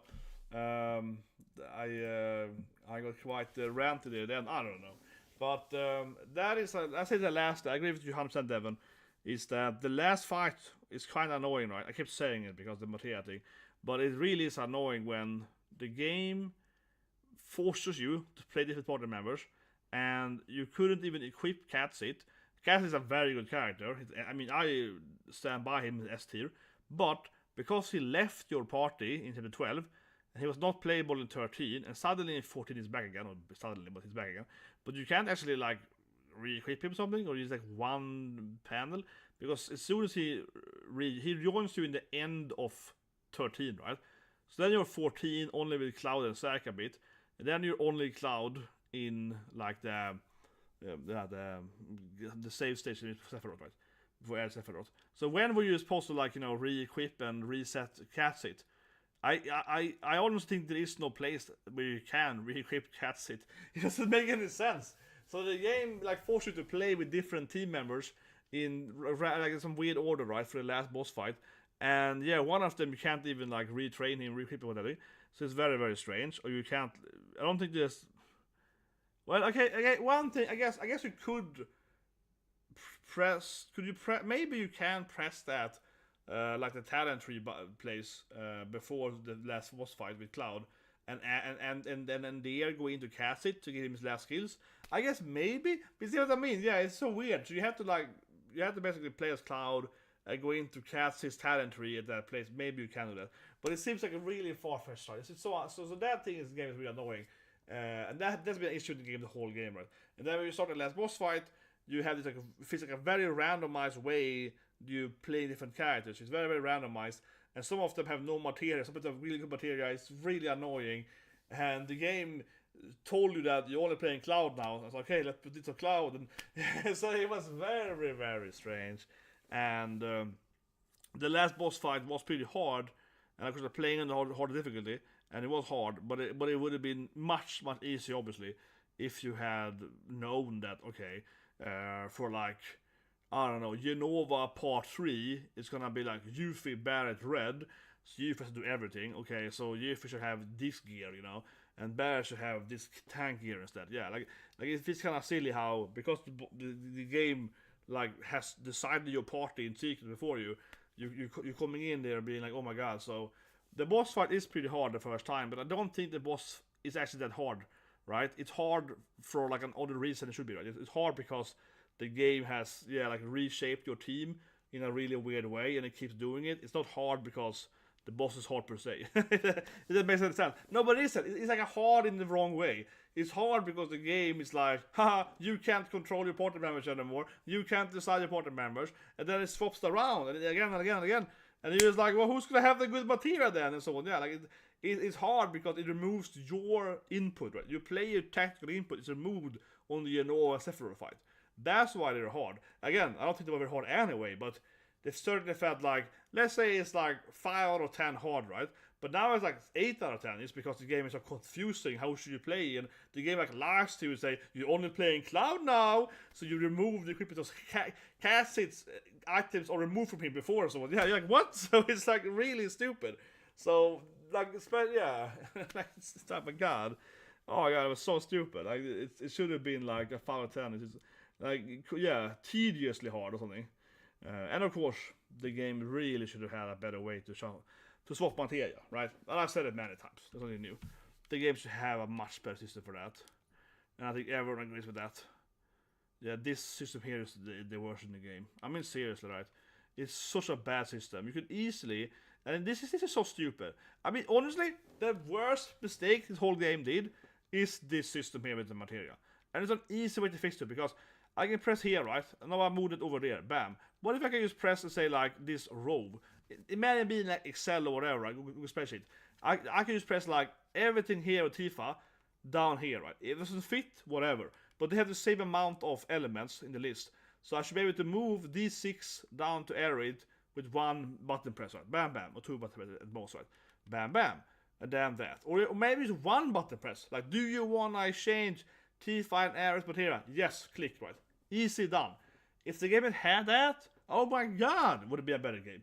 Like I probably spent an hour on this in total, just doing this thing so many times. Oh, this should be here and this should be here, and yeah, this is honestly probably the worst part of the game. This is not really thought out how this should work. And furthermore, like the last boss fight with Unova and so on, because you swap characters so often, it would be better if you, when you enter that fight, tell me, do you want to swap materia? Yes or no?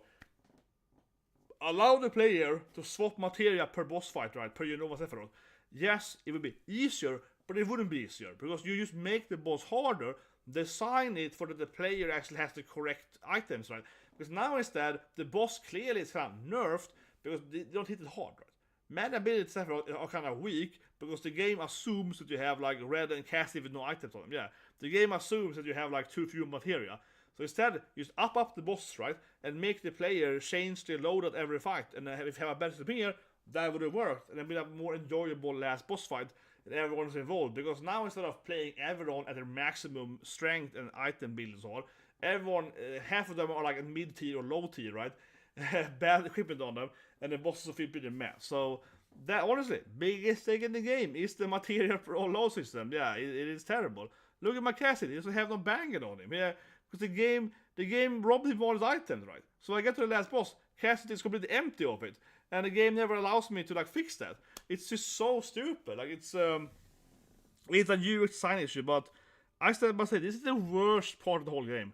Is this thing that where you can't just press here and say swap this whole lane with that lane, right? Swap this whole character with that character, including the materia and the summoning. It should be so easy. And then also allow me to change items and so on. And then again, allow that to be when you have this like multi-side boss fights, right? And easy swapping here, and allow me to have the better equipment. It will be a better boss fight, make the boss harder, make it more fun, right? Now it's like, they basically assume that, oh, well, the player won't do it, so make the boss weaker and stuff, because the player won't have time, the player won't have done this. I mean, I seriously think they assume that you won't have changed item on cast and so on, so the boss is easy. Yeah, it's so weird. It is so weird. It's frustrating me like crazy. But yeah, we have the stream, guys. Subscribe, like button. I think that tonight I'll make the Schrödinger video with Aerith coming up later, I guess. Something like that. But I guess you guys can have